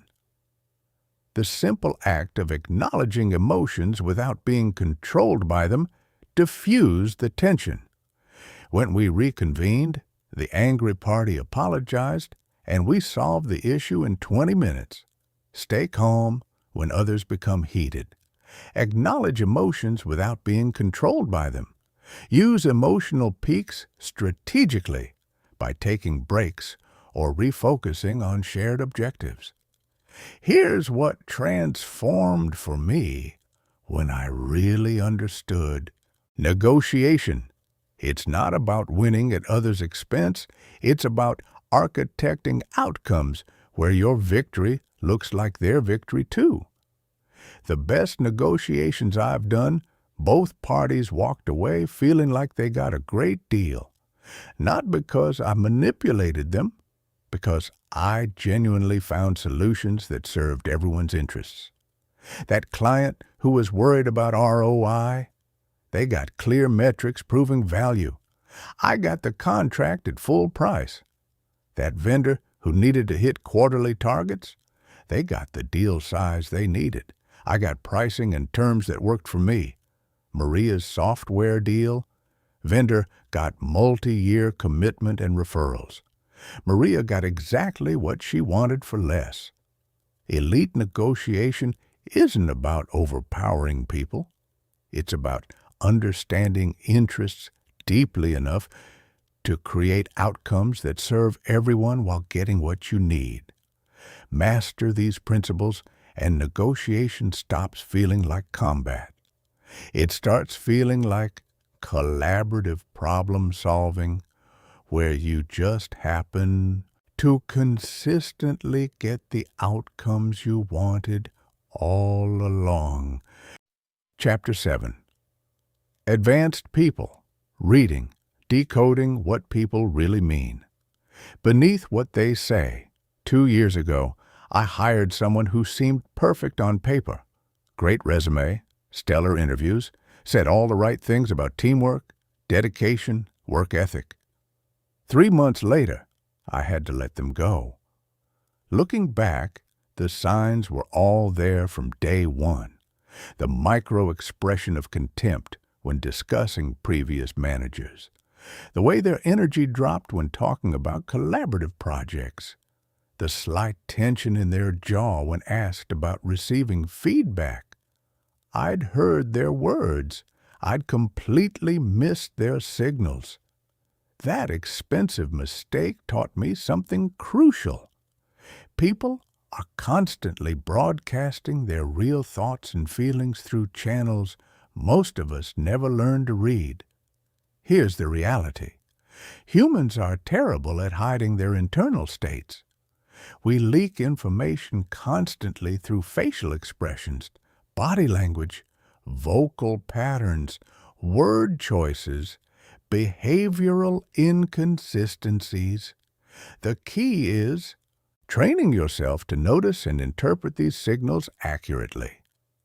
The foundation is baseline establishment. You can't read someone's deviations until you understand they're normal.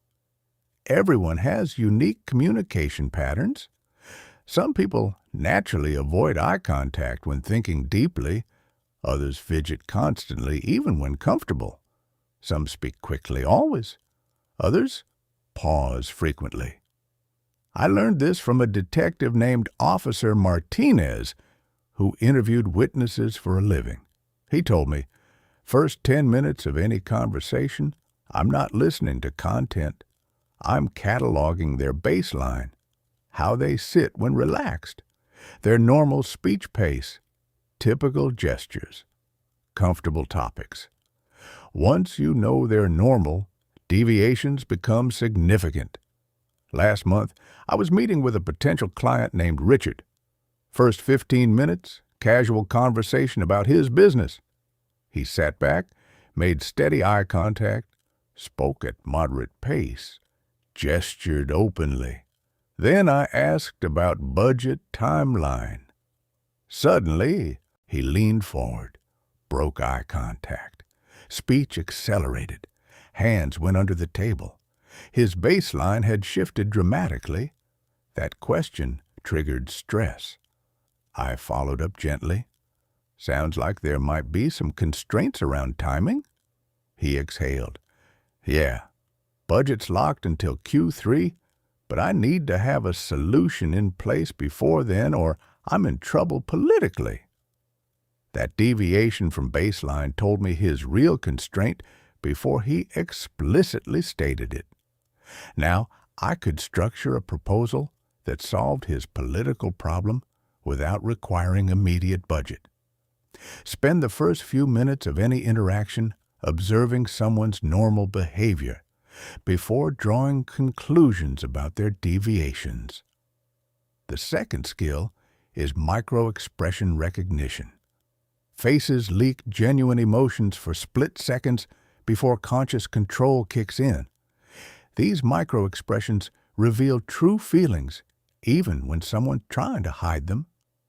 My friend Dr. Chen, a psychologist, showed me video clips slowed down. Someone says, "That sounds great," while their face flashes disgust for maybe 200 milliseconds before composing into a smile. You see this constantly once you start looking for it. During a pitch last quarter, client said, "I really like this approach." But for a fraction of a second before the smile, I caught concern. Just a brief flash. Eyebrows pulling together, slight lip compression. Instead of moving forward, I paused. "You seem hesitant about something. What concerns you?" She hesitated, then admitted, "I like it. I'm just worried my team won't buy in because they weren't involved in designing it." If I'd missed that micro-expression, I'd have left that meeting thinking everything was great. Would have been blindsided when she ghosted me later. Instead, we spent 20 minutes addressing her real concern. Structured a plan that involved her team and refinement. Got the deal. Watch for the brief moment when someone's face first reacts before they compose themselves. That flash reveals their real response before their social filter kicks in.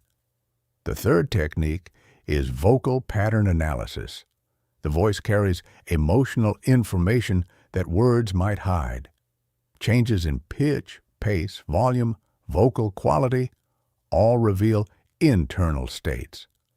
I was on a call with a vendor who kept assuring me everything was on track and no problems. But their voice told a different story.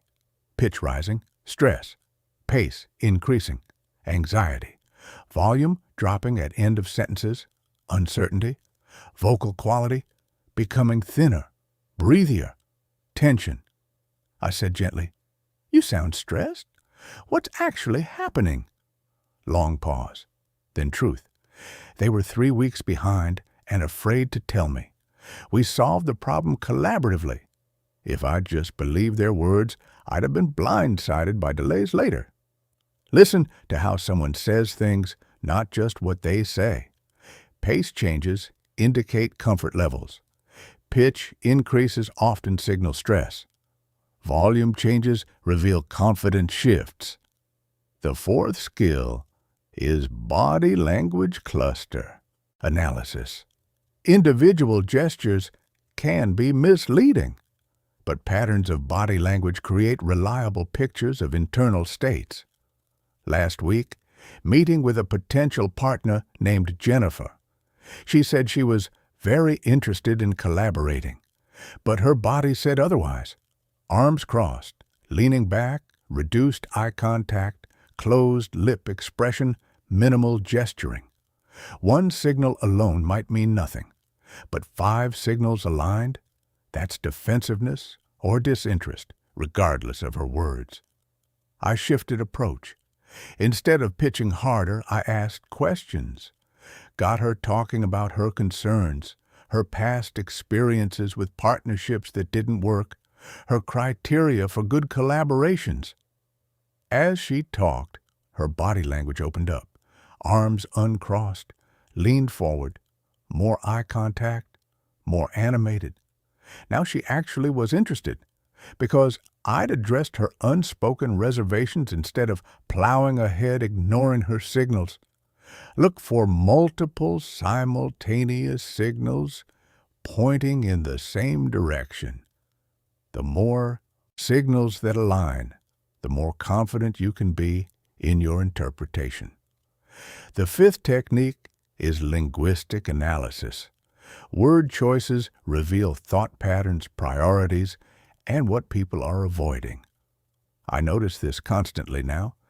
Someone describing a failed project will say, "The team didn't execute properly," versus, "I didn't set clear enough expectations."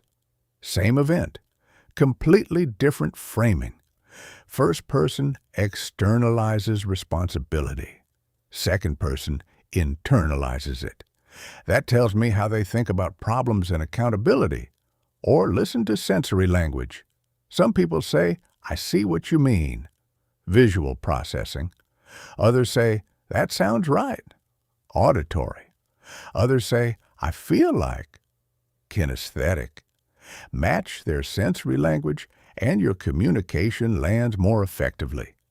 Client last month was heavily visual, used picture, envision, looks like, constantly. So I showed diagrams, used visual metaphors, painted pictures with words. Another client was auditory. Sounds good. Hear you out. Resonates with me. I focused on clear articulation, used sound-based metaphors, emphasized how things would sound to stakeholders. Same core message, different delivery based on their linguistic patterns. Both felt deeply understood. Notice preferred sensory language, absolute versus qualified statements, responsibility framing, and what topics they avoid. These patterns reveal how they think and what matters to them. The sixth skill is detecting deception signals. People rarely lie outright, but they often omit information, exaggerate, or use language to create false impressions.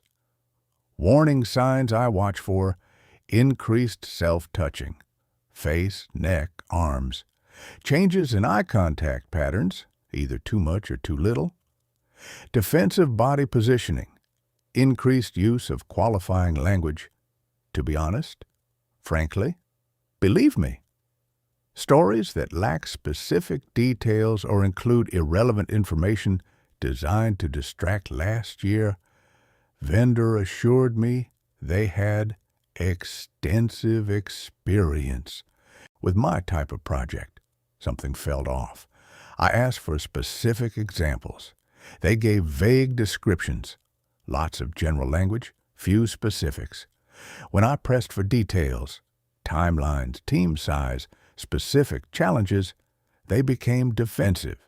"We've done tons of these. You can trust us." Red flag. People with real experience give specifics easily. People without it rely on general assurances and get defensive when pressed. I asked for references. They hemmed and hawed, eventually admitted their extensive experience was actually 2 small projects, neither fully comparable to mine. We didn't work together. These signals aren't proof of deception. They're indicators that should prompt further investigation. Trust, but verify. The seventh technique is reading group dynamics. In group settings, understanding who has real influence, who defers to whom, and what alliances exist gives you strategic advantages. Last month, presenting to a committee of 7 people. Org chart said the director chaired the committee, but I watched. Before speaking, 3 people glanced at someone else for approval. When that person spoke, everyone else stopped and listened. Her ideas got built upon. Others' ideas got politely acknowledged, then dropped. She sat at the head of the table, Despite not being the most senior person there, real power sat with her, not the official chair. So I directed my key points to her, asked for her input specifically, made sure she felt heard and respected. After the meeting, she championed my proposal. It passed unanimously. If I'd focused only on the official decision-maker, I'd have missed the real influencer. Watch who speaks first, who others look to before responding, whose ideas get traction, who interrupts whom without consequences. These patterns reveal actual power structures regardless of titles. The beautiful thing about people reading is that everyone broadcasts constantly. You're not doing anything invasive. You're just learning to notice what's already there. And once you develop this skill, conversations transform. You know when someone's genuinely interested versus being polite. When they have concerns, they're not expressing. When they're telling the complete truth versus managing information strategically. This isn't about catching people in lies. It's about understanding the full communication happening beneath the surface words. So you can respond to what people actually mean, not just what they say. That understanding, it's the difference between shooting in the dark and having a precise map of exactly where to aim. Chapter 8. Conflict Resolution, Mastery, Turning Opposition into Opportunity. The biggest fight I ever had with a business partner happened over email at 11 p.m. on a Thursday. By midnight, we weren't speaking. By Friday morning, I thought our partnership was over. By Friday afternoon, we'd completely resolved it and had the most productive planning session we'd had in months. What changed?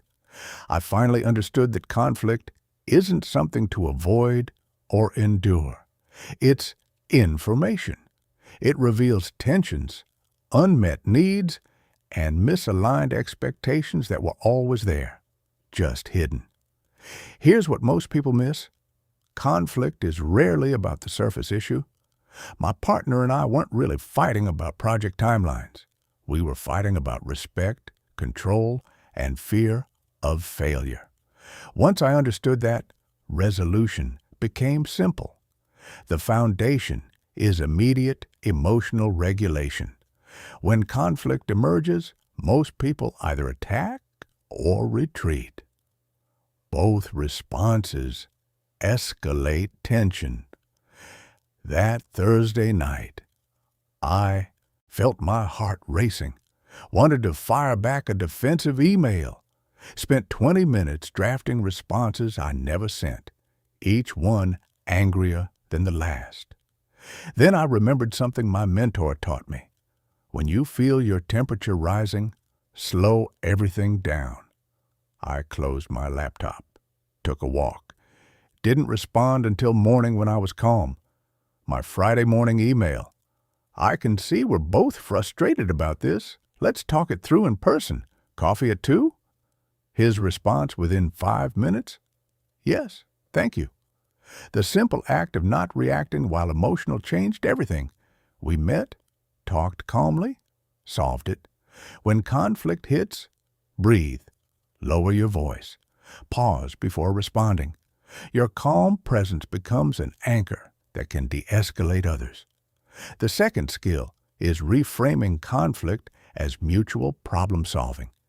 Instead of you versus me, make it us versus the problem. In that coffee meeting, I could have started with, "Here's why your approach is wrong." Instead, I said, "We have different perspectives on how to move forward. Let's figure out what we're both trying to accomplish and find a solution that works for everyone." Language shift. We have different perspectives, not you're wrong. Let's figure out not I need you to understand. Suddenly, we weren't adversaries. We were collaborators facing a shared challenge. Use collaborative language patterns. We're facing a situation that needs attention instead of, "This is your fault." Let's explore the challenges instead of, "That won't work." The third technique is tactical empathy. This isn't about agreeing with them. It's about demonstrating you understand their perspective, which makes them willing to consider yours. My partner was frustrated because he felt his project management skills weren't being trusted. I was frustrated because timelines kept slipping. Instead of defending my position, I started with empathy. "I get why you're upset. You've got years of experience managing projects, and it probably feels like I'm questioning your competence. That's not what I intended, but I can see how it landed that way." His entire demeanor changed. The defensiveness evaporated because he felt heard. Then he was willing to hear me. "Here's my concern. When deadlines slip without communication, I can't manage client expectations. I don't doubt your skills. I need earlier warning when things change." Problem solved. I gave him autonomy on how he managed projects. He gave me weekly updates on timeline risks. Acknowledge their concerns explicitly before presenting yours. Validation doesn't require agreement, but it demonstrates you're listening. The fourth principle is separating positions from interests. People get attached to their stated positions, but what they really want is the underlying interest that position serves. Client once insisted on weekly in-person meetings. I suggested bi-weekly video calls to save time. She refused adamantly. I could have fought about meeting frequency. Instead, I asked about underlying needs. "Help me understand what's important to you about weekly in-person meetings. I need to feel confident we're on track and catch problems early." Aha! Not about the format, about confidence and early problem detection.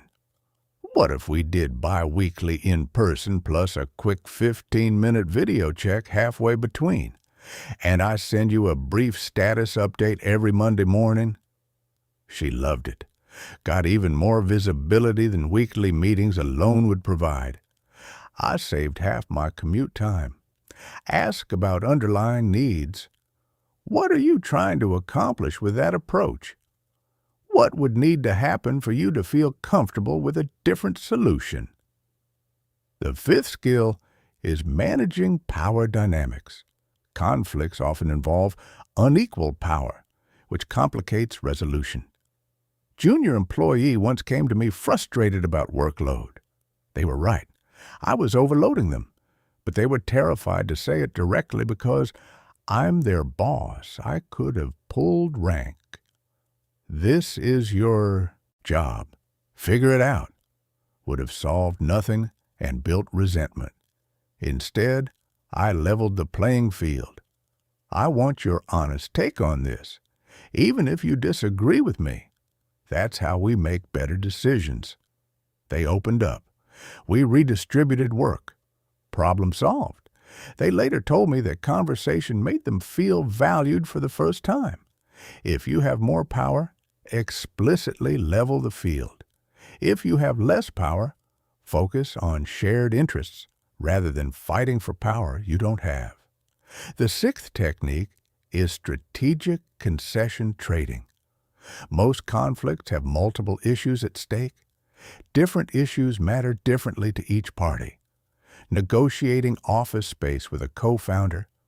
He wanted the bigger office. I wanted the one with windows. Instead of fighting over who gets what, we mapped what actually mattered. He cared about size for client meetings. I cared about natural light for my well-being. Neither of us cared much about proximity to the kitchen.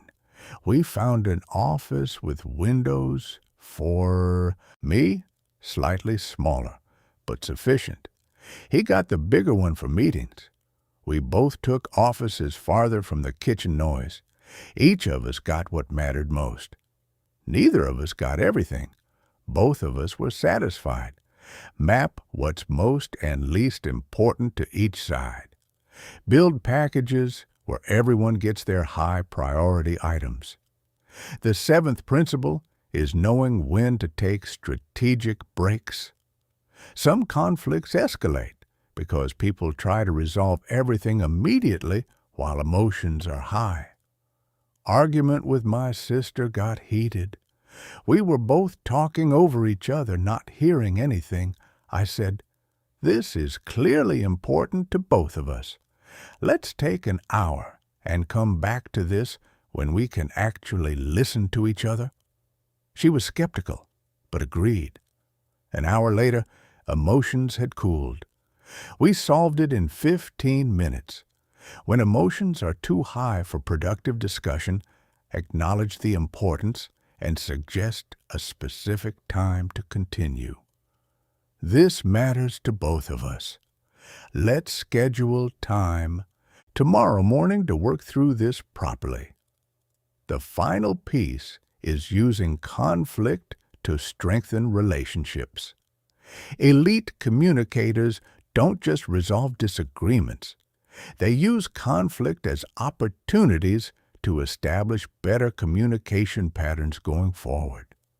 After resolving that partnership conflict, we had a meta conversation. That was rough, but I learned something. When you're stressed, you need space to work through things before discussing. I need early communication even if details aren't finalized yet. Let's make that our standard going forward. We established a system, weekly check-ins to surface issues before they become conflicts, and permission to say, "I need to think about this before discussing," without it being taken as avoidance. Result? We haven't had a serious conflict since, because we built systems that prevent them. After resolving conflict, explicitly discuss what you learned about each other's communication styles and needs. Transform conflict from relationship damage into relationship improvement. Here's what I know now. Conflict resolved well creates stronger relationships than conflict avoided, because you've proven you can navigate hard conversations together and come out better on the other side. Master these skills, and conflict stops feeling like a threat. It starts feeling like an opportunity to understand each other better and build stronger foundations. Chapter 9. Authority Building, Becoming the Person. Others naturally follow. Real authority has nothing to do with titles. I learned this watching my friend Sophie, who had no formal leadership role, somehow become the person everyone looked to in meetings. She didn't demand attention. People just gave it to her. When she spoke, conversations paused. When she offered an opinion, it carried weight. When she suggested a direction, teams followed. Authority is perception, and perception is manageable. The foundation is demonstrating expertise through strategic knowledge sharing. Sophie didn't just know things, she consistently shared insights that helped people understand complex situations. In meetings, she'd say things like, "I noticed a pattern in our last 3 product launches. The ones that succeeded had X in common. The ones that struggled all lacked Y." Not showing off. Providing frameworks that made everyone smarter. I started doing this. Became the go-to person for customer insights by regularly sharing analysis that helped my team make better decisions. Within months, people started asking, "What does he think?" before making customer-facing decisions. Share insights that others find valuable. Provide analysis that reveals patterns. Offer perspectives that help people think more clearly. The second technique is thought leadership through clear positions. Authority figures don't just respond to conversations, they shape them. My mentor taught me this. Take a position on important issues in your field. Articulate why you believe it. Give people a framework to think with. I started writing about communication trends in our industry newsletter. Clear positions, specific reasoning, frameworks others could use. Within a year, people were referencing that framework you wrote about in strategy meetings. My ideas had become part of how the organization thought. Take clear positions on important issues, articulate your reasoning, create frameworks that help others organize their thinking. The third skill is competence amplification through selective challenge acceptance. Sophie volunteered for the projects others avoided, the messy, high-visibility ones where failure would be obvious, but success would be undeniable. She succeeded on 3 impossible projects. After that, her reputation was untouchable. I applied this selectively. Took on a client integration everyone said couldn't be done in our timeline, worked brutal hours, made it happen. My credibility skyrocketed. Strategically take on challenging projects where success will be noticed. Choose based on your genuine strengths, not ego. The fourth principle is consistency through reliable delivery. Authority requires trust. Trust comes from doing what you say you'll do, repeatedly. I started a weekly inside email to my team every Monday, without fail, for 18 months. People started planning around it. Let's wait for Monday's email before deciding. It became an expected, valued resource. Establish regular opportunities to demonstrate value. Follow through reliably. Create expectations and meet them consistently. The fifth technique is strategic accessibility. Authority figures are available when it matters, but aren't constantly accessible for trivial issues. Sophie responded quickly to important requests, politely deferred less critical demands. This created scarcity around her attention while demonstrating she prioritized impact. I adopted this. Fast responses to strategic questions, slower responses to low-priority requests. People learned if they wanted my attention, it needed to matter. Paradoxically, this increased my perceived value. Be generous with valuable insights. Be selective about your time. This positions you as a valuable resource whose attention is worth seeking. The final piece is humble authority. The most influential people acknowledge limitations, give credit generously, and use their platform to elevate others. Sophie would say things like, "That's outside my expertise, but here's what I do know," or "Great question. Maria actually has more experience with that than I do." This increased her credibility because she was confident enough to admit limits. I started doing this, acknowledged where others had better insights, publicly credited team members for good ideas, used my growing influence to highlight others' work. Result? People trusted my judgment more because they knew I'd be honest about what I didn't know. And the people I elevated became advocates who amplified my influence further. Be confident about your expertise while remaining curious about what you don't know. Give credit generously. Use your influence to elevate others.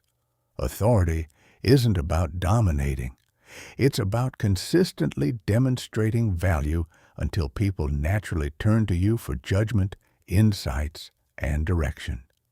Master these principles, And you don't need a title to lead. People follow you because they've learned your judgment is worth trusting. Chapter 10. Verbal Precision. The language patterns that control outcomes. Words aren't just communication tools, they're programming code for human consciousness. I used to say things like, if you decide to move forward. Now I say, when you move forward. One word. Massive psychological difference. The first version assumes uncertainty. The second presupposes the outcome I want. My friend David taught me this during a sales call. He never said, "Can I schedule a follow-up?" Always, "When should we schedule our next conversation, Tuesday or Thursday?" Notice what happened? He didn't ask if. He assumed yes and offered choices within that assumption. Presupposition mastery. Structure sentences that assume the outcomes you want. How do you think this will work best? Not, do you think this could work? The second technique is temporal language that creates urgency without pressure. Instead of limited time offer, I learned to say, I can take on 2 more projects this quarter. After that, timelines pushed to next year. Just facts. But people suddenly don't want to miss the window. Connect positive outcomes to immediate action. Help people see natural time constraints without manufactured pressure. The third skill is emotional word selection. Every word carries emotional weight. I stopped saying cost reduction and started saying efficiency improvement. Same concept, different feeling. Stopped saying problem and started saying opportunity for improvement. Stopped saying failure and started saying learning experience. Choose words for emotional impact, not just literal meaning. Shape how people feel about facts, which influences their decisions. The fourth principle is question patterns that guide thinking. Questions force mental processing in specific directions. Instead of telling someone what to do, I ask questions that lead them to convince themselves. Given your Q3 goals, what would be the impact of completing this project versus delaying it? They think through my logic and reach my conclusion independently, which makes it their conclusion. Ask questions that lead people to convince themselves. They'll defend ideas they arrived at themselves far more than ideas you told them. The fifth technique is contrast framing. How you position options influences which ones seem attractive. We could continue with current approach and accept ongoing inefficiencies, or implement this system and solve the problem permanently. Not disparaging alternatives, just creating contrast that makes one choice obviously superior. Juxtapose your preferred option with less attractive alternatives in ways that highlight advantages without appearing manipulative. Here's what transformed when I mastered verbal precision. I stopped trying to convince people and started using language that helped them convince themselves. Same outcomes, but now they feel like their own decisions. Chapter 11. Persuasion, Mastery. The psychology of inevitable agreement. True persuasion happens before you start talking. It's about creating conditions where your ideas feel like natural conclusions. I learned this from my business partner, Lisa.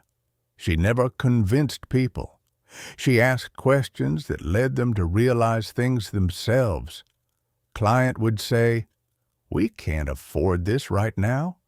Lisa would ask, "What's the cost of not solving this problem over the next 6 months?" Client would calculate, realize the status quo was actually more expensive than the solution. They'd convince themselves. Desire architecture. Don't try to change what people want. Position your solution as the obvious path to what they already want. The second technique is resistance preemption. Address concerns before they form. You might be thinking this sounds complicated to implement. Here's how we make it simple. Demonstrates you understand their perspective.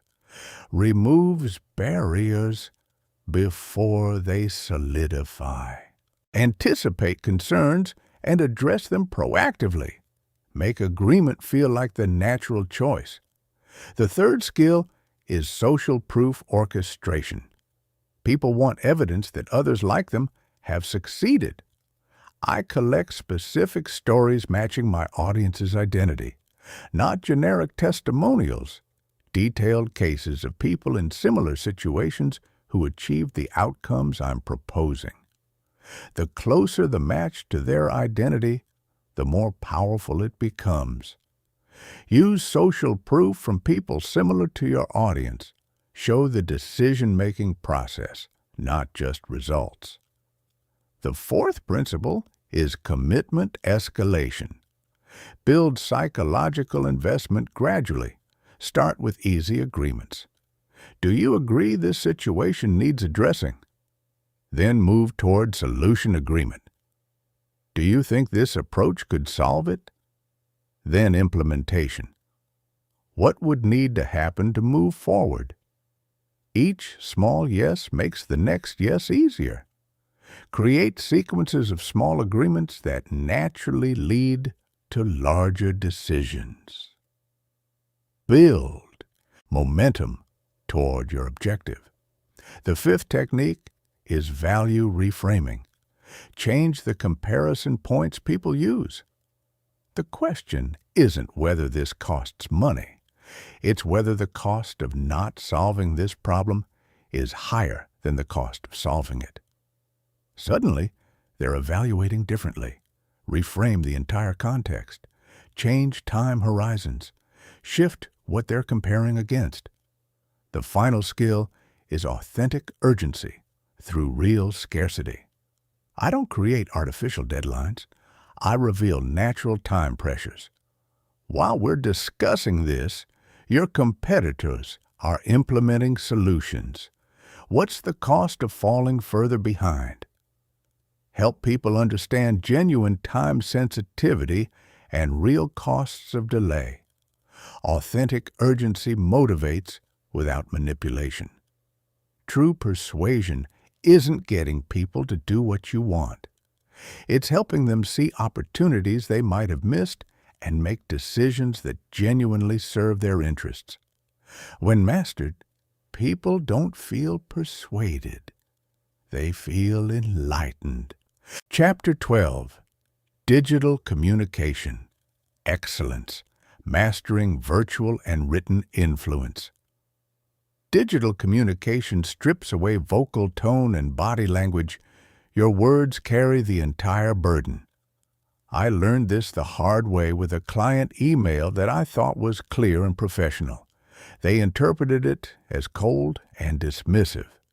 Deal almost died over a misunderstood email. Virtual presence requires intentional amplification of signals that would be natural in person. For video calls, position camera at eye level. Use lighting that clearly illuminates your face. Project 20% more energy than feels natural. Screens absorb enthusiasm. What feels overly animated in person appears appropriately engaged through video.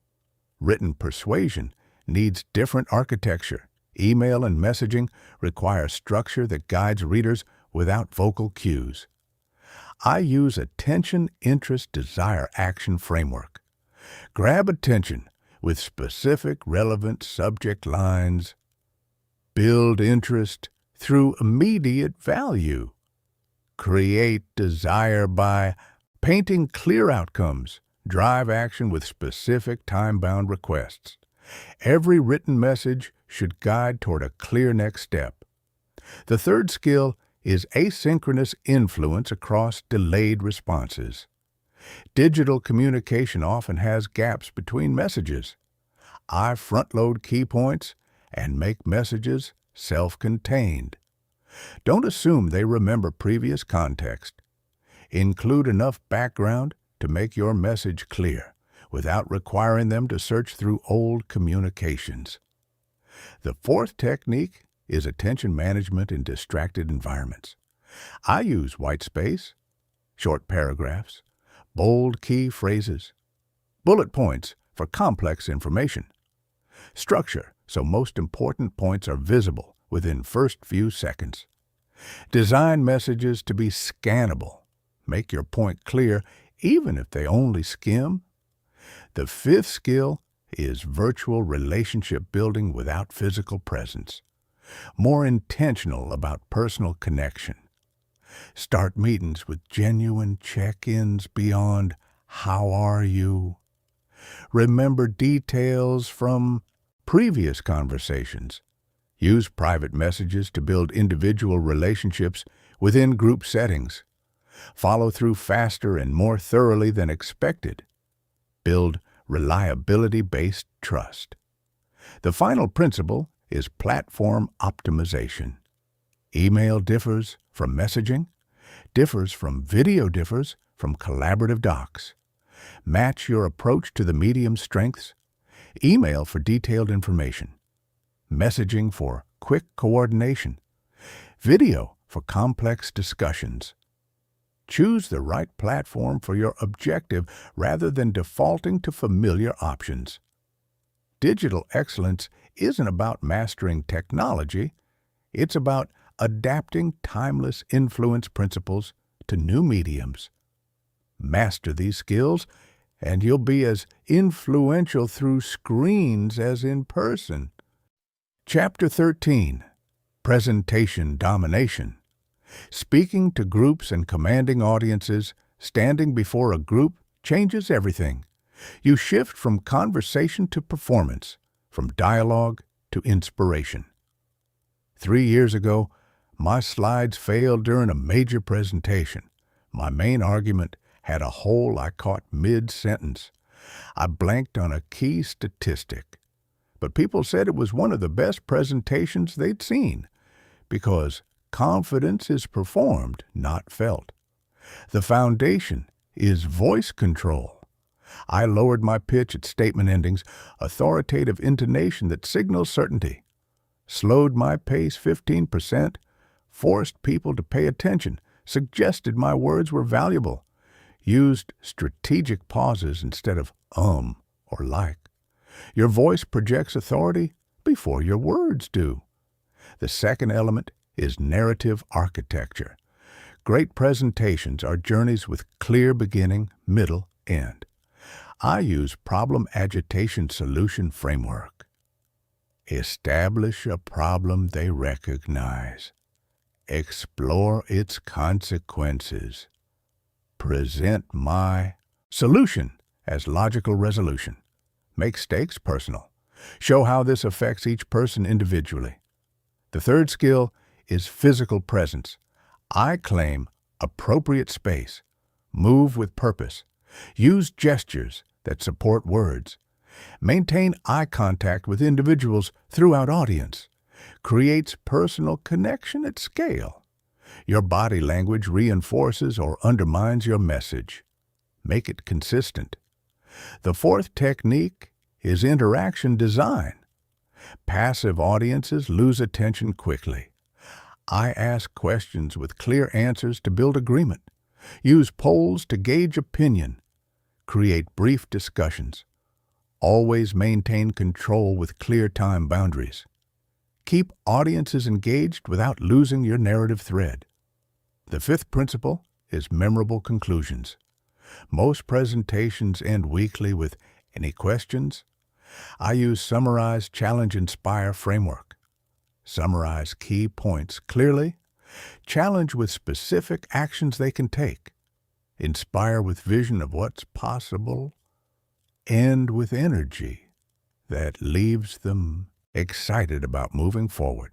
The final skill is authentic expertise projection. Audiences sense whether you truly know your subject. Share specific examples from direct experience. Offer insights beyond common knowledge. Acknowledge limitations. When expertise is genuine, confidence becomes authentic and influence becomes inevitable. Presentation mastery isn't about being perfect. It's about serving your audience so effectively they can't help but be influenced. Chapter 14. Relationship Acceleration. Building deep connections at lightning speed.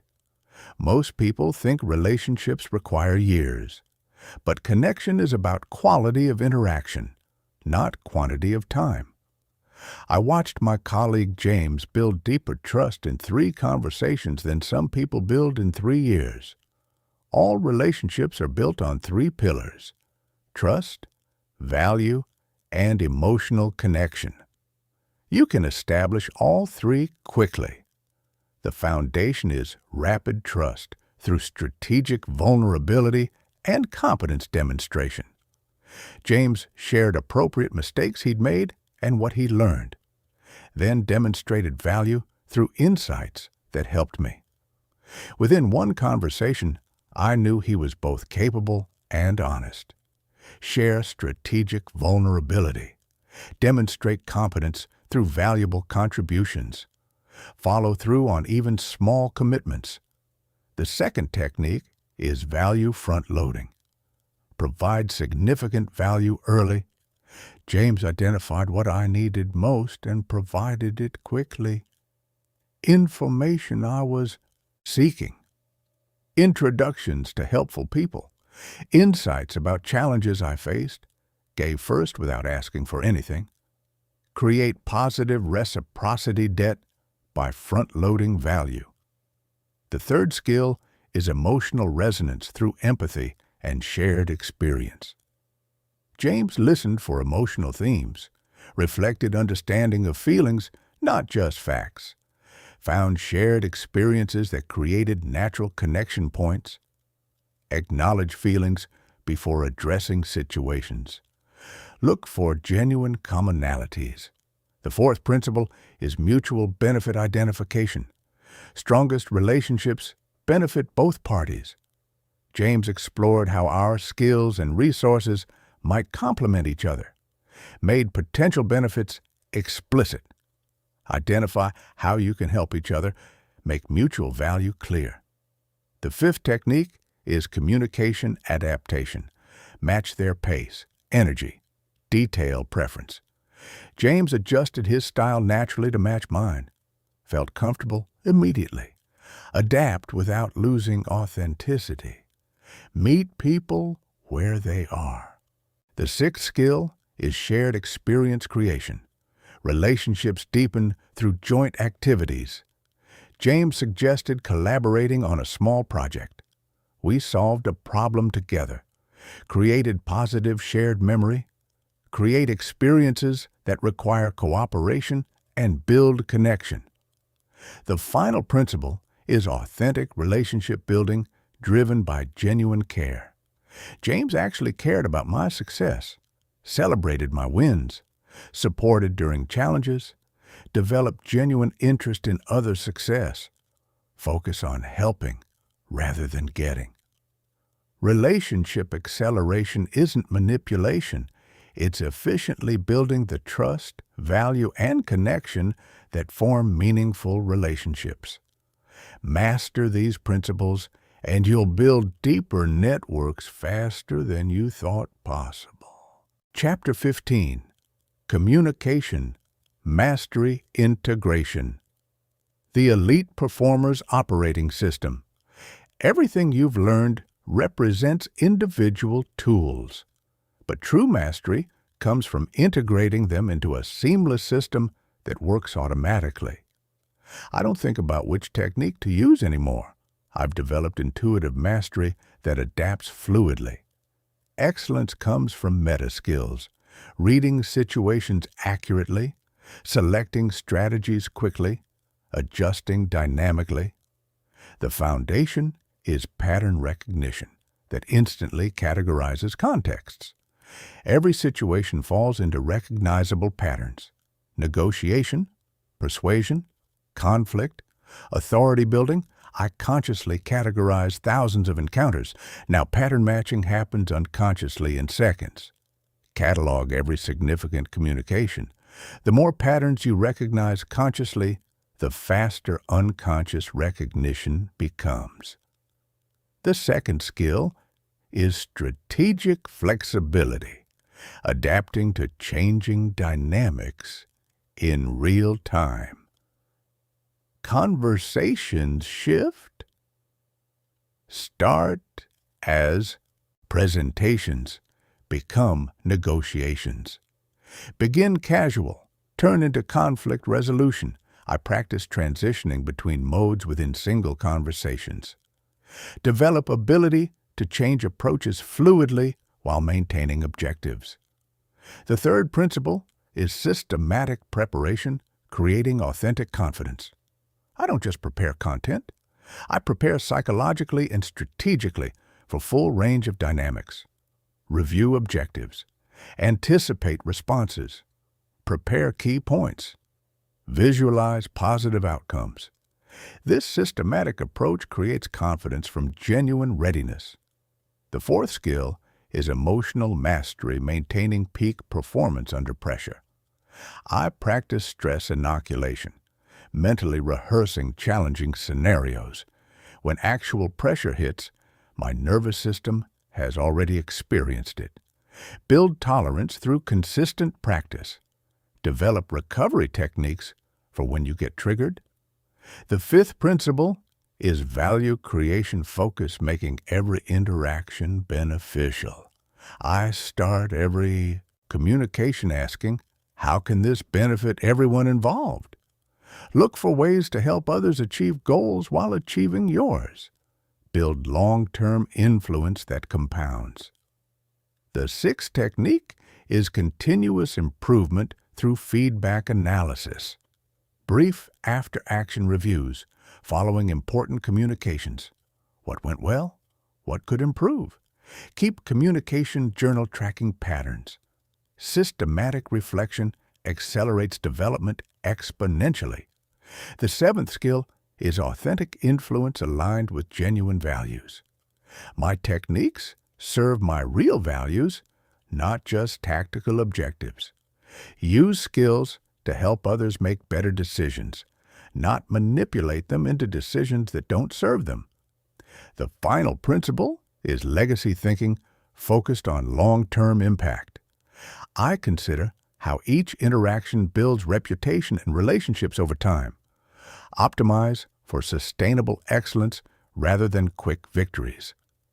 Communication mastery is continuous development and refinement. You now have the tools and frameworks. The difference between knowing and mastering is consistent practice, systematic improvement, and authentic application. Your communication skills determine your ability to influence, lead, build relationships, and create value in every area of life. Master these skills, and you master your ability to shape your world through strategic communication. The conversation starts now.